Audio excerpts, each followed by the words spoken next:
Hi hello welcome to our channel. నేను మీ anchor journalist Jagadish. ఈరోజు మనం జనసేన రాష్ట్ర ప్రధాన కార్యదర్శి సీనియర్ నాయకులు బొలిశెట్టి సత్య గారి దగ్గర ఉన్నామండి. సో ఆయన పర్యావరణం మీద కావచ్చు, అలాగే జనసేన పార్టీ కోసం కూడా గట్టిగా పోరాడుతూ ఉన్నారు. సో పవన్ కళ్యాణ్ గారితో జనసేన ఏర్పడినప్పటి నుంచి కూడా ఆయన ప్రయాణం సాగిస్తూ ఉన్నారు. సో ఈ ప్రయాణంలో ఆయన అనుభవాల్ని, వాళ్ళ పార్టీ నిర్మాణం ఎలా ఉంది, ఇప్పుడు కాంటెంపరీ రాజకీయం మీద వాళ్ళ పార్టీ తరపున ఆయన ఏమనుకుంటున్నారు, ఇలాంటి విషయాలు తెలుసుకునే ప్రయత్నం అయితే చేద్దామండి. సార్ నమస్తే అండి. నమస్తే డైరెక్టర్ జగదీష్ గారు. Sir thank you sir, director మళ్ళీ గుర్తు చేసినందుకు. Sir first of all congratulation sir. అంటే యాక్చువల్గా ఈరోజు చేయడానికి ఒక నేపథ్యం అయితే ఉందండి. అంటే మీరు పర్యావరణం మీద గట్టిగా పోరాడుతున్నారు. ఎందుకంటే చాలాసార్లు ఇవన్నీ చూస్తూ ఉంటాం, మీ మీడియాలో వచ్చే ఇవన్నీ చూస్తూ ఉంటాం. అట్లాగే మీ అధినాయకులు అటవీ శాఖ మంత్రిగా ఉన్నారు. ఈరోజు ఇంటర్నేషనల్ డే ఆఫ్ ఫారెస్ట్స్, యాక్చువల్గా ఈ ప్రపంచ అటవీ దినోత్సవం, ప్రపంచ అటవీ దినోత్సవం. సో ఈరోజు ఇలా మీతో కలవడం చాలా ఆనందకరం. అట్ ద సేమ్ టైం అంటే దానికి సంబంధించి అసలు అంటే పర్యావరణానికి సంబంధించి లేకపోతే అటవీ శాఖకి సంబంధించి పవన్ కళ్యాణ్ గారి పనితీరు మీద మీరు చెప్పాలి అనుకుంటే ఏం చెప్తారు? అంటే మన దేశం, మన రాష్ట్రం చాలా అదృష్టం చేసుకుందండి. పవన్ కళ్యాణ్ గారిని ఒక పర్యావరణ శాఖ మంత్రిగా, పర్యావరణానికి అటవీకి సంబంధించిన శాఖ మంత్రిగా రావడం. ఎందుకంటే ఆయనకి పర్యావరణమే ప్రాణం, మిగతా అన్నీ వేరు. పర్యావరణాన్ని టాప్ లెవెల్ ప్రయారిటీ దేనికి ఇస్తారంటే ఎన్విరాన్మెంట్కి. నెక్స్ట్ మన దేశం పరిస్థితి ఎలాగుందంటే అటవుల సంఖ్య వచ్చేసరికి 2001 నుంచి 2023 ఈ 22 సంవత్సరాల్లో దాదాపు 57,57,000 ఎకరాల అటవీని నాశనం చేసుకున్నాం. ఆల్మోస్ట్ 6%. 57,57,555 ఎకరాలు. ఈ డేటా నేను చెప్తున్నది కాదండి సరదాగా. దీనికి గ్లోబల్ ఫారెస్ట్ వాచ్ అని ఒకటి ఉంటుంది, GTW డేటా. మన దేశం తీసుకున్న డేటా కూడా కాదు. మన దేశం అయితే అడవులు పెరిగిపోతేనే ఇచ్చేస్తారు డేటా, కాబట్టి అది కూడా కాదు. సో కాబట్టి అలాగే మన రాష్ట్రం విషయానికి వస్తే 39,500 హెక్టార్ల విస్తీర్ణం, అంటే దాదాపు 97,000, అంటే 1,00,000 ఎకరాలు అటవీ ఈ 2001 నుంచి ఇప్పటికి 2023కి ధ్వంసం అయిపోయింది. సో అది కూడా 6% పైగా, ఏటా 6% పైగా ధ్వంసం అవుతూ వస్తుంది. దాని పర్యవసానం మనం చూస్తున్నాం. ఈ అకాల వర్షాలు, అకాల వరదలు, గ్లోబల్ వార్మింగ్, అన్ని రకాలు మనం చూస్తున్నాం పర్యవసానం. అన్నిటికంటే ఇంపార్టెంట్ ఏంటంటే ప్రపంచానికి ఆహార భద్రత కానీ, ఆరోగ్య భద్రత కానీ, అసలు జీవన భద్రత, ప్రపంచంలో భూమి మీద మనిషి బతికుండాలన్నా, ప్రాణం బతికుండాలన్నా, ప్రాణికోటి అనేది ఉండాలంటే అడవి ఉండాలి. అడవుల ఆరోగ్యం మీద మన ఆరోగ్యం డైరెక్ట్గా డిపెండ్ అయింది. చాలామంది అనుకుంటారు నేను శాన్ ఫ్రాన్సిస్కో బీచ్లో ఉన్నాను, మనకి ఇండియాలో అడవి తగలడిపోతే మనకేముందని. ఉండదండి. గ్లోబ్ తిరుగుతూ ఉంటుంది. అక్కడ అమెజాన్ ఫారెస్ట్లో కవర్ తగ్గిపోవడం వల్ల మన శాన్ ఫ్రాన్సిస్కో అడవులు తగిలిపడిపోయాయి. సో బటర్ఫ్లై ఎఫెక్ట్ అంటారు కదా, అంతే. ఇప్పుడు అమెజాన్లో forest depletion is cause for San Francisco fires, forest fires. ఎవరికి తెలియదు ఆ విషయం, అనుకోరం కదా, ఎందుకు ఇక్కడ వస్తుంది అనుకుంటాం. కానీ ఎక్కడ అటవీ నాశనం అయినా అది ఇంకో దగ్గర ధ్వంసం చేస్తుంటుంది, బ్యాలెన్స్ చేసుకుంటుంటుంది. సో అదొక ఇది. ముఖ్యంగా ఏంటంటే పవన్ కళ్యాణ్ గారు రావడం వల్ల ఏమైందంటే వచ్చిన రోజు నుంచి నేను ఫారెస్ట్ ఆఫీసర్స్తో చాలా మందితో నేను ఇంటరాక్ట్ అవుతున్నా. ప్రతి అధికారి చాలా హ్యాపీగా ఉన్నారండి. ఇన్నాళ్ళకి మా అల్లుడికి మంచాలకి కర్రలు పంపించు, రాత్రి మేము ఇల్లు కట్టుకుంటున్నాం, కలప పంపించు, రాత్రి ఎర్రచంద్రం పంపించు అన్న మంత్రులను చూసాం. కానీ అసలు ఎవడు అడిగినా సరే ఒక్క మొక్క కూడా తీయడానికి వీల్లేదు, మీరు ఫారెస్ట్ అభివృద్ధి చేయడానికి మీకు ఏం కావాలో చెప్పండి, నేను ఉన్నాను. Everybody in the forest are happy. Entire AP forest department is really enjoying. మాకు మంచి గోల్డెన్ టైం వచ్చింది, మేము కష్టపడితే మాకు ఇది అంటే ఏదో అడవులు అమ్మకు దొబ్బే వాళ్ళకి ఎవరికో కొంతమంది బాధ అనిపించవచ్చు. కానీ అది కరెక్ట్ టైంలో పవన్ కళ్యాణ్ గారు రావడం, ఈ రాష్ట్రంలో ఎప్పుడైతే అభివృద్ధి చెందిందో ఇది రోల్ మోడల్ అయిపోతుంది మిగతా దేశం అంతటికి. మీకు ఒక్కటి చెప్తానండి, అస్సాం, మిజోరాం, అరుణాచల్ ప్రదేశ్, నాగాలాండ్, మణిపూర్ మనకి ఒక శిరస్సు లాంటిది ఇండియాకి, భారతదేశంలో. ఆ ఏరియా ఏమైపోయిందంటే మొత్తం 60% ఫారెస్ట్ పోయింది, మనకి 6% పోయింది, 60% పోయింది. ఎలా సార్ 60% ఎలాగా? In the name of development, in the name of destruction, construction, tourism. ఇప్పుడు ఏమవుతుందంటే టూరిజం డెవలప్మెంట్ చేస్తారంటారు. తిరుపతి ఉందండి, తిరుపతి కొండ మీద ఏం చేస్తున్నారు, యాత్రికులు ఎక్కువ మంది వస్తున్నారు, వాళ్ళ సౌకర్యార్థం కాటేజీలు కడుతున్నాం. గుడిసెల్లో ఉంటే పర్వాలేదు కానీ కొండపైన ఏసీ కాటేజీలు పెట్టుకొని అలా కొండంతా ధ్వంసం చేసి ఆఖరికి వెంకటరామూర్తి ఆక్యుపై చేసేది ఎంత జాగా, మనం అందరం ఆక్యుపై చేసేది మొత్తం. యాక్చువల్లీ తిరుపతి అంటే నాకు గుర్తొచ్చిందండి. ఈ రోజు నేను చూశాను, ఒక న్యూస్ అయితే రిజిస్టర్ అయింది. తిరుపతిలోని అంటే 5 స్టార్ హోటల్ కట్టడం కోసం ఒక గ్రూప్కి ఎవరికో వైసీపీ ప్రభుత్వం ముంతాజ్ హోటల్స్ వాళ్ళకి ఇచ్చారు. సో దాన్ని మేము కూటమి ప్రభుత్వం దాన్ని రద్దు చేస్తుందని చెప్పి ఈరోజు చూశాను. అవును.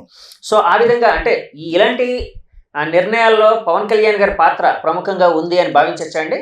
అంటే బేసిక్ అదేనే కాదులేండి. ఇప్పుడు కూటమి ప్రభుత్వంలో ఆయన ప్రమేయం ఉంది, ఇక్కడే కాదు జాతీయ స్థాయిలో కూడా. మనం అనుకున్న స్థాయి పవన్ కళ్యాణ్, ఎందుకంటే పవన్ కళ్యాణ్ ఎవరు అన్నది ఇది రాష్ట్రంలో ఎవరు కూడా అంచనా వేయలేరండి. ఆయన ఆయన ఆయన స్థాయి ఏంటనేది ఎవరికి తెలియదు. ఇప్పటికి ఎంత కనిపిస్తే అంత అనుకుంటున్నారు. ఒక ఏనుగులాగా తొండం చూసినోడు గొట్టం అనుకుంటాడు, కాలు చూసినోడు స్తంభం అనుకుంటాడు, చెవులు చూసినోడు చేట అనుకుంటాడు, అంతే తప్ప ఆయన ఎవరు అనేది తెలియడం లేదు. ఆయన విశ్వరూపం చూసి టైం వస్తుంది, ఒక వచ్చినప్పుడు తెలుస్తుంది అందరికి. అంటే మీ దృష్టిలో ఆయన విశ్వరూపం ఎలా ఉండవచ్చు? అంటే ఈయన ఒక పర్ఫెక్ట్ జెంటిల్మ్యాన్ అండి, మనిషి. అంటే మానవత్వాన్ని ప్రేమించే మనిషి, ప్రకృతిని ప్రేమించే మనిషి. చాలా సింపుల్గా చెప్పాలంటే మనిషి. ఇప్పుడు అందశ్రీ చెప్పినట్టు మాయమైపోతున్నానమ్మా మనిషి అన్నవాడు మత్స్యకైనా కానరాడు మానవత్వం ఉన్నవాడు అని. అలాగే మానవత్వం ఉన్నవాడు ఒకడు వచ్చాడు ఇప్పటికి. ఆయన నెక్స్ట్ ఆయనకి యుక్తి అన్నీ తెలుసు, ఎవరితో ఎలాగ మాట్లాడాలి. ఎందుకంటే బాలశంకరుడు కాదు, చాలా మంది ఏమనుకుంటారంటే ఆయనకు పాపం ఏం తెలియదండి, పడిపోతాడండి. ఏం పడ్డావు, ఆయన గమ్యస్థానం తెలుసు, ఎలా వెళ్ళాలో తెలుసు, ఎవరిని ఎప్పుడు పట్టుకోవాలో తెలుసు, ఎవరిని ఎప్పుడు వదిలేయాలో తెలుసు. సో ఆ ప్రకారంగా వెళ్తున్నాడు ఆయన. అంటే ఇది అంతర్లీనంగా ఏదో చిన్న స్లాష్ అయితే కనిపిస్తుంది ఇందులోనే, కాదు మాటల్లోని. అంటే నేను చెప్పేది ఏంటంటే, ఒకప్పుడు ఫలానా వాడే అధికారం అనుకున్నారు కదా, అది లేదు కదా. చాలా మంది ఇప్పుడు ఏంటంటే ఆయన కావాల్సింది కామన్ మ్యాన్ అండి, పీపుల్ కావాలి, నాయకులు కాదు. నాయకులు కూడా పీపుల్ కావాలనుకున్నాడు ఉంటాడు, అంతేగాని నేను ఎదగాలనుకున్నాడు పోతాడు. చాలా మంది ఏంటంటే ఎదగాలనుకుని వచ్చిన వాళ్ళు కొన్నాళ్ళ తర్వాత ఆశాభంగం వస్తుంది. అలా కాదు, ప్రజలు నాకు కావాలనుకున్నాడు దినదినం బాగుంటుంది, ఇంప్రూవ్ అవుతుంది. అది అందుకని ఆయన ఉద్దేశమే ప్రజలను మార్చడం, రాజకీయాల్లో అధికారం తీసుకోవడం కాదు. Right sir. సార్ యాక్చువల్గా మీరు ఒక మాట అన్నారు, పవన్ కళ్యాణ్ గారు ప్రజలందరూ బోలాశంకరుడు అనుకుంటున్నారు, కానీ ఆయన అలా కాదు, యుక్తిపరుడు అని అన్నారు. నిజంగా ఆయన చేంజ్ ఓవర్ చూస్తూ ఉంటే అంటే చాలామంది అనలిస్టులకు కూడా ఒక రకమైన అంటే ఆయన్ని గెస్ చేయడం అనేది ఒక మిస్టరీగా మారిపోయింది. ఎందుకు మిస్టరీగా మారిపోయింది అంటే, మొన్న మీ ఆవిర్భావ సభ 12వ సంవత్సరంలో ఒక అడుగు పెట్టారు, జనసేన అద్భుతంగా చేసుకున్నారు. మీరు ఒక అద్భుతమైన సభ పిఠాపురం దగ్గర చేసుకున్నారు.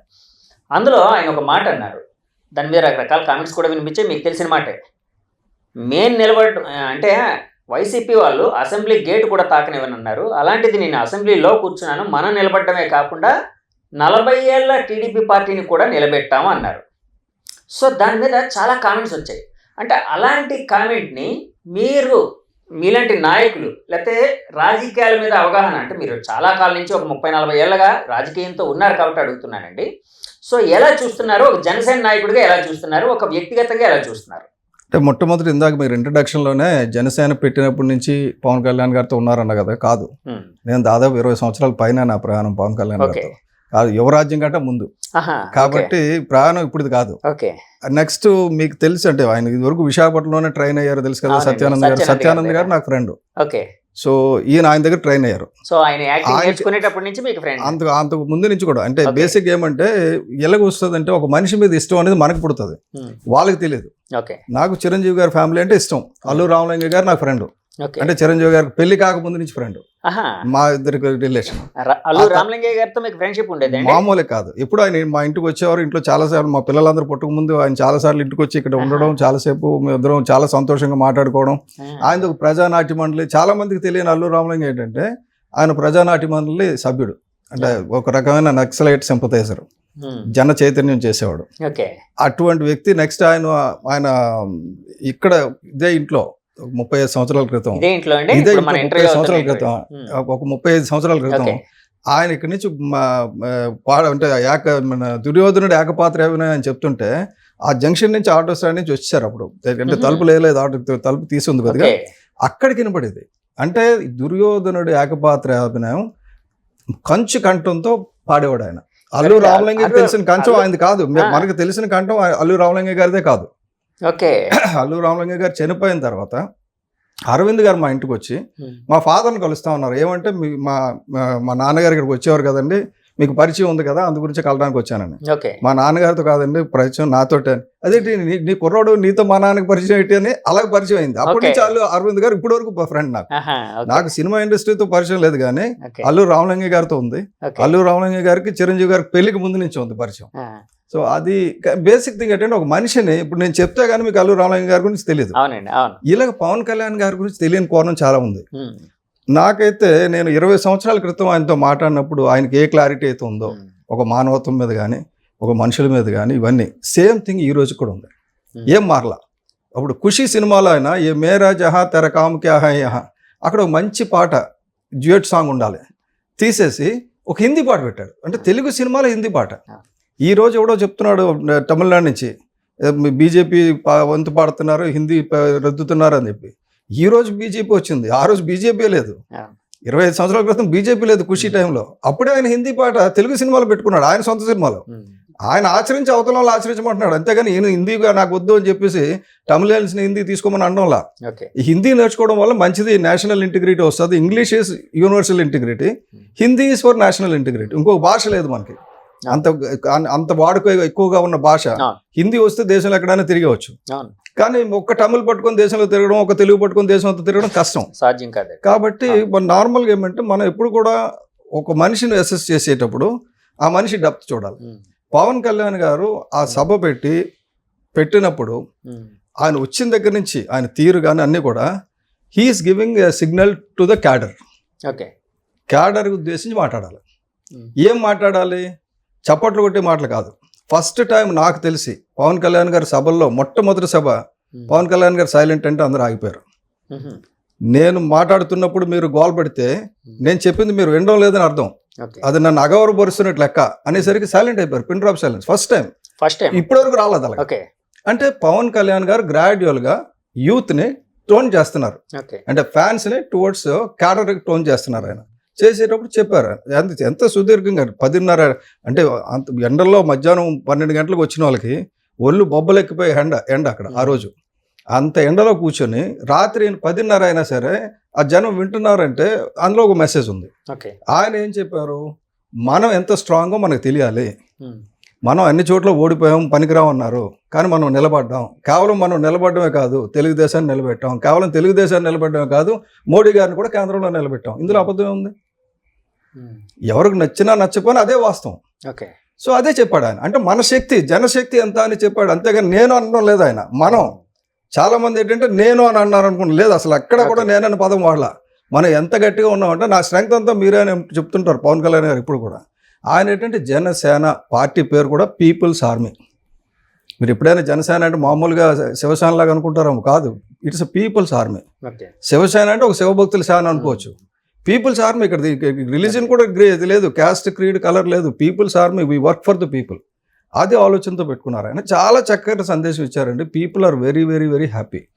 సార్ అంటే ఇప్పుడు మీరు అన్నారు కదండి, అంటే జరిగిందే చెప్పారు కదా, ఇందులో తప్పే ఉంది అని అన్నారు కదా. అంటే యాక్చువల్గా అంటే ఈ మధ్య కొన్ని అంటే ఆ మాటలు మాట్లాడిన తర్వాత, పవన్ కళ్యాణ్ గారు ఆ మాటలు మాట్లాడిన తర్వాత కొన్ని ఊహాజనితమైన ప్రశ్నలు కూడా చాలా వచ్చాయండి.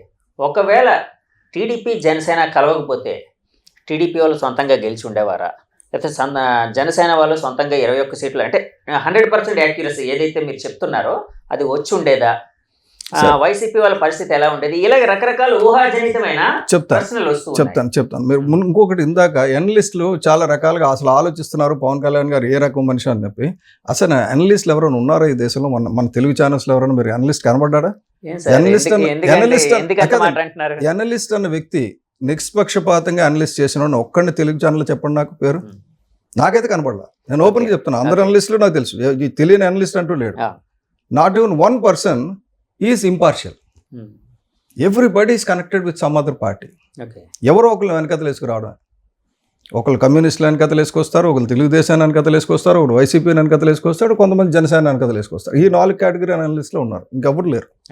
There is no analyst who can give a perfect analysis and perfect truth to the people. Channel కూడా, ఒక్క ఛానల్ కూడా నేను చెప్తున్నాను ఈరోజు, ఒక్క ఛానల్ కూడా నిజాన్ని చెప్పే ఛానల్ లేదు. ప్రతిదీ ఎవరో ఒకటి, ఒక కులానికో, ఒక పార్టీకో, ఒక వర్గానికో, ఒక వ్యక్తికో వంతపాడి ఛానల్లే తప్ప నిర్మోహమాటంగా నిజాన్ని నిర్భయంగా చెప్పే ఛానల్ నాకు తెలిసి ఈ రోజు వరకు కనబడలా. మేమైతే నిజమే చెప్తున్నాం అనుకుని మీరు అనుకుంటారు, దాన్ని కూడా నేను నిజమే చెప్తున్నా. మీరు అనుకుంటారు. చూద్దాం, ఇంకా మీరు ఇప్పుడే పుట్టారు కదా, కొద్దిగా బట్టలు వేసుకున్న తర్వాత అబద్ధాలు ఆడాల్సి వస్తుందేమో. ఇప్పుడే పుట్టారు కాబట్టి మీకు అలా అనిపించవచ్చు. బేసిక్ గా పవన్ కళ్యాణ్ గారికి మిగతా వాళ్ళకు ఉన్న తేడా ఏంటంటే he doesn't care about the results అండి. ఏమనుకుంటారు, ఇది ఈ టైంలో ఎందుకు మాట్లాడాలి, ఈ టైంలో పలానది మాట్లాడుకుని ఉంటే బాగుండు కదా అంటే అది కాదు ఆయన ఉద్దేశం. ఆయన మనసుకి ఏమనిపిస్తే చెప్తాడు అంతే. ట్రాన్స్పరెంట్ పర్సన్, అందుకే పీపుల్ లైక్ చేస్తున్నారు. కానీ రాజకీయాల్లోనే అది అంటే అంత అడ్వైజబుల్ కాదు కదా సార్. అంటే మనసుకి ఏది అనిపిస్తే అది మాట్లాడడం అన్నట్టు కాకుండా రాజకీయం అనగానే ఎంతో కొంత లౌక్యం అనేది ఉండాలి కదా. అంటే ఈ మధ్య లౌక్యం కూడా పెరిగిందని అన్నారు. ఎలా అంటే ఇది జరిగిన కొంతకాలానికి, నిన్న కాక మొన్న అసెంబ్లీలోన ఎక్కడో ఏదో ఫంక్షన్లో నాకు కరెక్ట్గా ఐడియా లేదు, కానీ ఆయన ఒక మాట అన్నారు. మోదీ గారు 3 సార్లు ప్రధానమంత్రి అయినట్టు ఇక్కడ చంద్రబాబు గారు 3 సార్లు సీఎం అవ్వాలని నేను కోరుకుంటున్నాను. ఆయన క్రింద నేను పనిచేయడానికి నేను ఎప్పుడూ నామోషిగా ఫీల్ అవ్వను. ఆయన అనుభవం చాలా కావాలి, ఆయన మళ్ళీ ఇంకోసారి కూడా అవ్వాలి, ఇంకోసారి ఆ తర్వాత కూడా అవ్వాలి అన్నట్టు అన్నారు. అంటే ఇలాంటివన్నీ చూస్తూ ఉంటే ఒకవైపు ఆయన బోలాశంకరుడు అని మీరు ఏదైతే అంటే చాలామంది అనుకుంటున్నారో అలాగే అనిపిస్తూ ఉంది. ఒక్కోసారి లౌక్యంగా అంటే ఒక రాజకీయపరమైన ఒక స్ట్రాటజికల్గా మాట్లాడుతున్నట్టు కూడా అనిపిస్తుంది. అసలు ఏంటి సార్ ఆయన వ్యక్తిత్వం ఏంటంటారు? ఏం ఉండదండి, కాలం అలాగుంటే దాని ప్రకారంగా నడడం అంతే తప్ప ఇప్పుడు బ్రో సినిమా వచ్చింది కదా, time, you don't know what time decides about you. Pawan Kalyan గారి ఉద్దేశం చంద్రబాబు నాయుడు గారు 3 సార్లు ముఖ్యమంత్రి కావాలని. ఏమో చంద్రబాబు నాయుడు గారి ఉద్దేశం పవన్ కళ్యాణ్ వెంటనే ముఖ్యమంత్రి కావాలని ఆయన అనుకోవచ్చు కదా. మీరెవరు చెప్పడానికి, నేనెవరు చెప్పడానికి? అది కాదు, అనుకోవచ్చు కదండి. ఎందుకు అనుకోకూడదు? నేను చెప్పింది ఏంటంటే నేను నా లైఫ్లో నేను చూసింది చంద్రబాబు నాయుడు గారు ఏది సినిమాటోగ్రఫీ మినిస్టరు కాంగ్రెస్లో ఉండగా నాకు తెలుసు. పెళ్లికి ముందు కూడా నాకు తెలుసు, ఎందుకంటే అతను శివశంకర్ గారు, పుంజల శివశంకర్ గారు ఆ సంబంధం చూసిన వ్యక్తి. ఆ శివశంకర్ గారు నాకు చాలా బాగా ఇష్టడు. నాకు ఉన్న వాళ్ళందరిలో శివశంకర్ గారు చాలా ఇష్టడు. అయితే శివశంకర్ గారు అంటే కాంటాక్ట్స్ పక్కకి వెళ్ళాం, కానీ ఆయన మనిషి ఎటువంటి వాడు అంటే నార్మల్గా అవతల వాళ్ళని అంత ఈజీగా యాక్సెప్ట్ చేయరు, పొగడ్డు. చంద్రబాబు నాయుడు ఎవరినైనా పొగడాలంటే ఆయన కొద్దిగా ఆలోచన రిజర్వ్ చేస్తాడు, ఎందుకు ఇప్పుడే పొగిడడం, కొద్దిగా ఆగుదామని. కానీ పవన్ కళ్యాణ్ విషయంలో మాత్రం మనం అందరం ఎప్పుడు పోటీ చేసినా కూడా ఎవరికి 60,000 మెజారిటీ, 70,000 మెజారిటీ, 90,000 మెజారిటీ అసెంబ్లీ ఎన్నికల్లో రాలేదు. ఇది కేవలం పవన్ కళ్యాణ్ గారి వల్ల వచ్చింది అన్నారు. చంద్రబాబు నాయుడు గారు అన్నారు. అది అసెంబ్లీ సాక్షిగా కూడా అన్నారు. ఎంత పర్ఫెక్ట్గా చెప్పాడంటే చాలా మంది అండి ఇప్పుడు ఏమంటే ఆయనకి అనుమానం లేదు పవన్ కళ్యాణ్ మీద, పవన్ కళ్యాణ్ గారికి చంద్రబాబు నాయుడు గారి మీద అనుమానం లేదు. వీళ్ళు క్రియేట్ చేయడానికి ఉంటారు మా వైసీపీ మిత్రులు, వాళ్ళు ఆల్ పార్టీలు టీడీపీలో ఉంటారు, మా పార్టీలోనే ఉంటారు. వీళ్ళు ఏం చేస్తారంటే ఫ్రిక్షన్ క్రియేట్ చేస్తుంటారు. ఎందుకండి కాదు సార్, ఇప్పుడు వైసీపీ మిత్రులు అంటే ఓకే, మీ వైసీపీ మిత్రులు క్రియేట్ చేస్తున్నారంటే వాళ్ళు ప్రతిపక్షంగా ఉన్నారు, వైరుపక్షంగా ఉన్నారు కాబట్టి క్రియేట్ చేస్తున్నారు అనుకోవచ్చు. ఇప్పుడు టీడీపీలో ఉంటారు, మా పార్టీలో కూడా ఉంటారు అన్నారు కదండి, ఇలా క్రియేట్ చేసేవాళ్ళు ఎందుకు మీ పార్టీ వాళ్ళు అక్కడి నుంచి వచ్చిన వాళ్ళు ఉంటారు కదండి. ఒకటి అక్కడి నుంచి వచ్చిన వాళ్ళు ఉంటారు, వైసీపీ నుంచి వచ్చిన వాళ్ళు. ఇప్పుడు మా తరపున కంటెస్ట్ చేసిన వాళ్ళు కూడా కొంతమంది వైసీపీ నుంచి వచ్చిన వాళ్ళే కదా ఉంటారు, దానికేం తప్పలేదు. నేనేమంటానంటే ఎవరు కరెక్ట్ అనేది మనం అసెస్ చేయలేమండి. పరిస్థితులకు అనుకూలంగా ఈయన కరెక్ట్ అనుకుంటే అలా పట్టుకుని ముందుకు వెళ్తూ ఉండడం రాజకీయం, అది చేస్తున్నారు. కళ్యాణ్ గారికి ఏంటంటే తెలిసిన రాజకీయం ఏంటంటే ఉన్నది ఉన్నట్టు హానెస్ట్గా చెప్పడం, తగ్గడం. అన్నిటికంటే ఇంపార్టెంట్ ఏంటంటే తగ్గడం అనేది ఆయన నేర్పించిన, ఎక్కడ నెగ్గాలో కాదు ఎక్కడ తగ్గాలో తెలిసినాడు గొప్పవాడు అన్నాడు చూసారు అత్తారింటికి దారేదిలో. అలాగా ఆయనకు తగ్గడం అనేది నేర్చుకున్నాడు. ఆయన త్రివిక్రమ్ గారు ఈయన్ని చూసే డైలాగ్ రాసుంటారంటారా? అంతే. అసలు పవన్ కళ్యాణ్ గారు నేర్చుకోవాలనుకుంటే ఎంత చేతులు కట్టుకుని ఉండిపోతాడో మనిషి దగ్గర నేను చూశాను. మా శాస్త్రి గారు, ఎంవీఆర్ శాస్త్రి గారికి ఆయన పెద్ద సన్మానం కూడా చేశారు. ఇది ఇప్పుడు ఈ పుస్తకం రాసిన శాస్త్రి గారు 1000 ధర్మయుద్ధం పుస్తకం. ఎందుకంటే ఆయన లెర్నింగ్ మీద చాలా ఇంట్రెస్ట్, మిగతా వాళ్ళ కాదు. పవర్ మీద ఇంట్రెస్ట్ కాదు, పీపుల్ మీద ఇంట్రెస్ట్. ఈ పీపుల్ మీద ఇంట్రెస్ట్, లెర్నింగ్ మీద ఇంట్రెస్ట్తో పవర్లోకి వస్తాడు. అది దానికి వద్దని అన్నారు ఆయన, కానీ పవర్ గురించి పరిగెట్టాడు. సో ముఖ్యమంత్రి గారుగా చంద్రబాబు నాయుడు గారినే చూడాలంటే చాలా మంది నాకు కూడా ఫోన్ చేశారు, సార్ మరి అయితే మనం ఎందుకు పార్టీ పెట్టుకున్నది అని చెప్పేసి. అయిన తర్వాత చేస్తారు కదా, చాలా మంది చేస్తారు కదా. సార్ అదేంటండి అలాగ అనుకుండా ఉండాల్సింది కదండి. అందరూ మా పార్టీ వాళ్ళని కాదు, చాలా మంది ఫ్రెండ్స్ చేసి ఇదేంటండి మనం కులం వాళ్ళు ఉంటారు కొంతమంది కాపులు, అదేంటి సార్ మన వాళ్ళు అవుతారనుకుంటే ఇదేంది అంటే బేసిక్ థింగ్ అర్థం చేసుకోవాల్సింది ఏంటంటే నేర్చుకోవడం అనేది చాలా ఇంపార్టెంట్. ఆయనకు పవన్ కళ్యాణ్ గారికి చంద్రబాబు నాయుడు దగ్గర నుంచి నేర్చుకోవాల్సింది చాలా ఉంది కాబట్టి చంద్రబాబు నాయుడు గారి దగ్గర నేను పని చేస్తాను అన్నాడు.